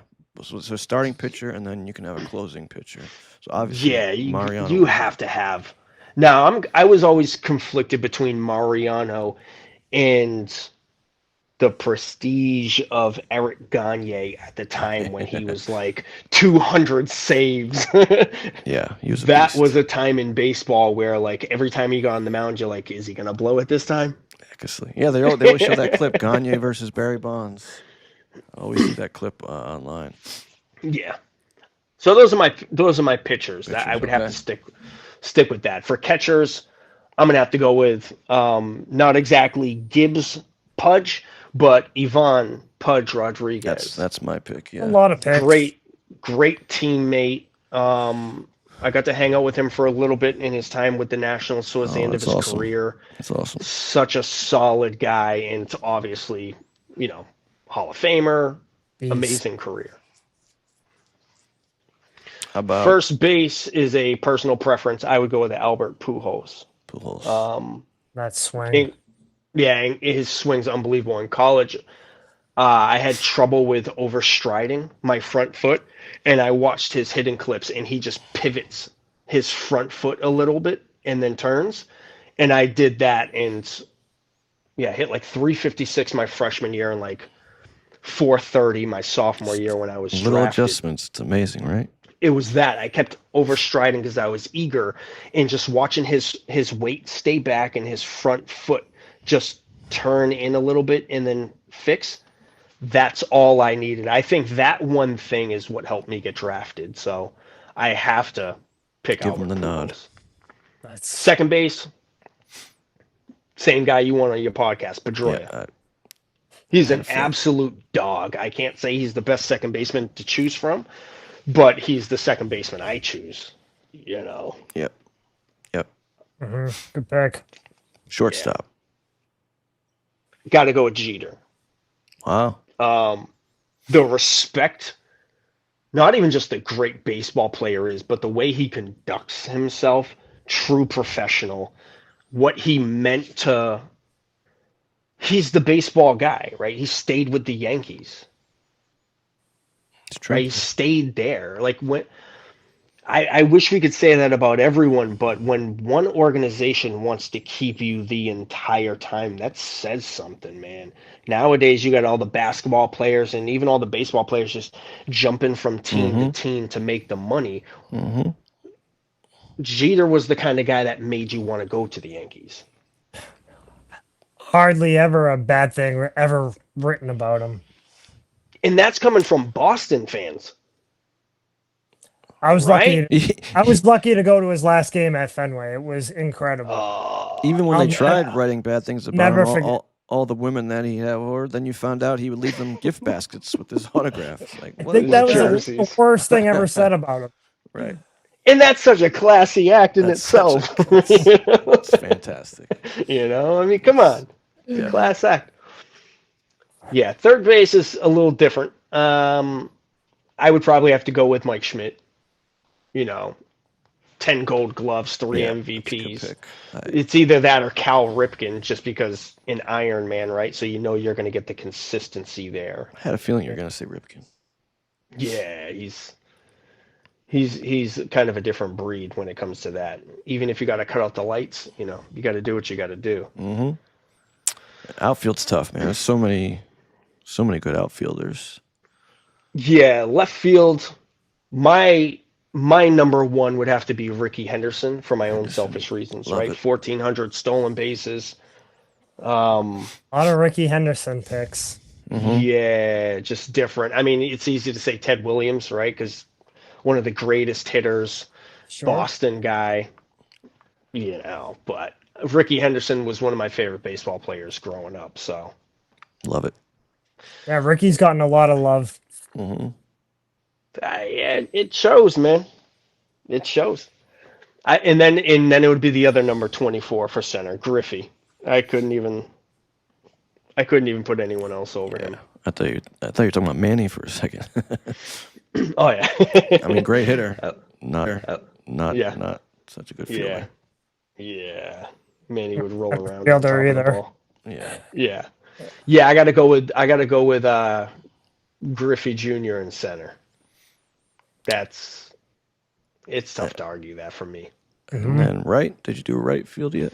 No, so right field, kind of unorthodox. I would have to go with Babe Ruth Babe Ruth. Yeah, that's because he could Bonds is also up there. pitch. Yeah. Yep. Yeah, he could also pitch. So you look at him having he had 714 home runs. He had his batting average was 342. And I know he pitched earlier on in his career, more so with Boston than he did in New York. But he had back-to-back 20-plus win seasons. He had 23 one year, 24 the next year. Yeah. So my last question: any of these guys that you formerly played with that are no longer affiliated with the MLB, any chance they want to play in a 38-plus men's league, and you want to refer them to the Metro Red Sox? Most of the guys I know are out of state. Yeah. Well, I figured Mitch Clegg. Mitch Clegg. I don't know if he still pitches, but he's Hey, we I need think a he's from picture. I think he's from Woburn. That'll work. Yeah, that's right down the street. I'll reach out to him. Haven't talked to him for a little bit, but that'd be good. Take 'em. Are you surprised at how many guys they get, to the big leagues, and they may not have had the careers that they wanted, or their careers fell short, and then they just totally just stop playing ball? Like, being at that level, do you understand, like, why that would be? Because you hear about it all the time. I They I never made it that high, right? So I yeah, for me personally, right, I was more my career was based on being a journeyman after my injury in 2009, right? So there was a lot of turnover. I think between 2008, 2009, and 2010, there were like two to three different GMs in the Nationals. Like they were rebuilding, they were trying to figure out who they were outside of Ryan Zimmerman. Um, and that's why they grabbed people like Strasburg and Harper and those guys. But there was a lot of rebuild going on, so it was quick to lose your status of who you were in the prospect name that you would essentially carry. But as you start to deal with injuries and things change and your career doesn't go the way you want it to go, I yeah, can tell you based on personal experience that when I left the game, there was just depression. yep, yep, I can picture the same thing for a lot of those guys, right? yeah. So I had to retire because I had staph infection 14 times. Oh Um, shit, damn. Yeah, in the last 2 years I had it in 2012 and 2013. I finished out. My team was in the championship, but I was in the hospital getting Wow, surgery. So Jesus. yeah, you could feel your blood running through your veins because the Ugh. infection is so much that it's blocking everything, and the infection's trying to get to your heart. So they used to have to draw, like, if I had it on my elbow, they had to draw with a marker to see how fast it was growing and expanding. So damn. yeah, I had to leave based on injuries, not on Wow, stats. wow. And yeah, I had a tough time dealing with that after. Yeah, You that's know So what? I You know what, CC? One of the things that always stuck with me was, we were lucky to be teammates for a few years, win a mhm. championship with the Spartans. And Yeah. one of the things I remember distinctly about that year is after we won, I remember you saying how much you had forgotten how fun it was to win and how to just play again with the boys again and have fun just playing ball. And it always Yeah. stuck with me. And I never really kind of understood the magnitude of maybe what you were going through, what you had been through, and really how hard it was to kind of come back and really kind of invest your love into the game again. Like, how hard it really was that? Well, as I spent years trying to dissect it, and it's a loss of identity, right? And this goes for anyone at any level, right? It doesn't matter if you play professionally or you're playing in a 28s, 38s. I think if there's a point in time where the game's pulled away from you, that changes, right? It changes who you are. So in when I had officially retired in January 2014, I didn't know who I was anymore, right? I'd spent my entire life trying to be a professional baseball player. What am I going to do? So I started working in a warehouse for $11 an hour. And you go from those times of like, dude, 6 months ago I was signing autographs. Now, now I'm working for $11 an hour as a temp. wild. You don't know who you are, right? It's not just an ego check, but you have to reinvent and recreate yourself if that's who you truly define yourself as. Like, yeah, I invested a lot of time in being a professional baseball player. It wasn't just for fun. I was trying to make money to help out my family, maybe buy my mom a house. Those were all the goals that I had, and that changes, right? It Sure. comes to a change, and I couldn't watch baseball for like 2 years after Wow. until a couple buddies talked me into playing for a Palmer club, and yeah, at that point in time, we won 3 years in 2 years in a row, and we lost the third year, And then the next year I went to go play for the Spartans, I believe in Yep. 2017. And that's when I started having some real fun, real fun playing baseball again. Yeah, I didn't So, realize you played in the Park League for a few years. And did you also play in 2007 Intercity? Is that you? yeah, so Yeah. dude, that was from Brian. I came back from Miami-Dade. I didn't have summer baseball that I was going to play. And he was living in South Boston at the time on Savin Hill, and he's like, just stay with me in the summer and we'll play for the Gately A's. And we played with the Bloom Sacks. So yeah, I started playing there, but I actually threw it my back. Oh I caught shit. a ball Uh, running into a gap, turned and threw it my back, and was like, couldn't sit on the toilet for 6 weeks. Yikes. It's brutal. I'm sure the coach was Brutal. happy about that. Oh, I know. Yeah, going back to Miami, like, how'd you get hurt? Like, well, let Well, me tell at you, least it man. wasn't, another way. Yeah, exactly. Right. Well, That's brother, funny.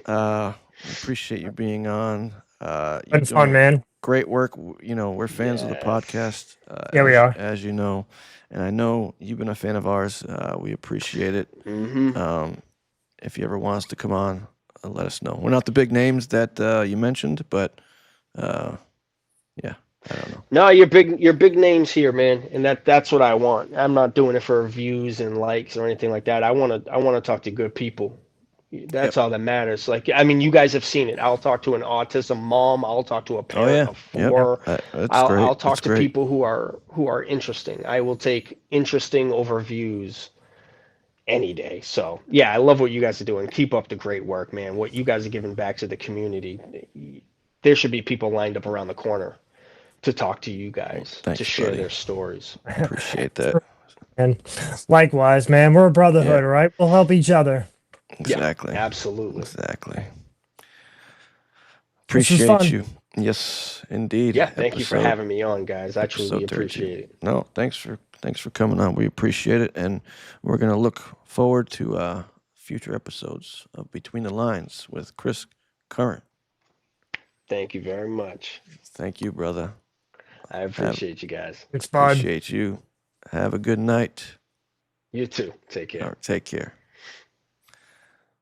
Good stuff. Thanks, Chris Curran. You the man. Good stuff. Man, we talked to some great people on this show. We do. That's a, We've had some great episodes.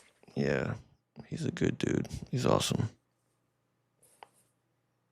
And that's a perfect situation of, the situation with his son, turning a negative into a positive, doing this fundraiser and, learning everything he needs to learn. You're going through it too. You're a dad, man. Like, you know how it Yeah, is. like we each have our own kind of mountains, and you just gotta just make sure you kind of climb them and make sure you just trying to do the right thing every day you can, right? So, Yep. but I've seen those communication boards. I mean, they're impressive. I know they're a lot of money, but they're big. They have all, different kind of like Mayor Johnson pictures on it, different Yep. things that show like moods and maybe things that are needed. And it's not just to help him, it's to help maybe his, like Cece said, like some of the other friends in the community just, help, these other ones that maybe need a little bit more than others. Yep. But man, it just goes to show how one person can start a podcast. You can start a fundraiser. Like that's all it takes. Is one person have an idea and just go with it. It's having the idea, but then following through with it. And I know that myself. I've never been good with the following through part. Um, you know, obviously I had this idea for the podcast for years and finally did it. But how many people have that idea but don't actually go for it? So It's yeah, a lot of work. it is You a lot got of to be work. a lot of work, but the rewards are too meaningful and matter too much to too many people. So Yep. kudos, man. Kudos. Keep it up. I Yep. love it. So yeah, that's episode 32. Be sure to check out Between the Lines with Chris Curran. Yeah, good stuff. Good stuff, man. episode 32. So we'll be back. Look. 32. 32. I feel like that number comes up on roulette a lot. Not that I really play anymore, but anyway. I haven't seen a casino in a while. So Yeah. Me neither. You know, I thought I'd be at Encore all the time when they first opened, and I have no desire to go there. money pit, man. Yeah. It's not that impressive. It's my wife will kill me. I lose any money.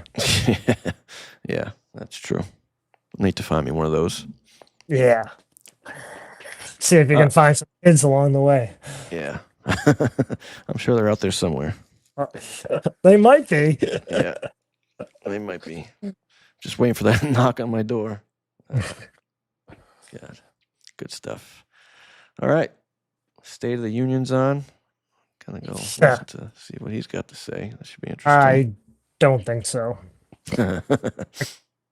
Catch the highlights tomorrow. Yeah, catch that. ESPN. Yeah. There'll be plenty, I'm sure. Oh yeah. Oh yeah. Did he send the hockey teams there? Were they there? Do you know? I know. I heard his phone call. I don't know if they're there. I don't know. I know he. The Olympic hockey games, dude. Like Yeah. they were fantastic. Well, man. 8 a.m. I wasn't up for that. I don't know why they chose to have it at that time, but I know there's a time difference. But yeah, They were, but the quarterfinals were awesome. 3 out of the 4 games went to OT. Yep. The finals were awesome. Yep. Big fan of the Olympics, always have been. But yeah, I like the Summer Olympics a little more. I think said for most people. But and by the way, World Baseball Classic, like I said, it's coming up in a few weeks. There hasn't been really much talk about it. I thought that was every 4 years, but the last one was actually in 2023.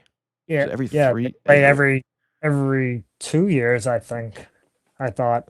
Oh. Yeah. So if, Well, I mean, and because the last one was in 2023.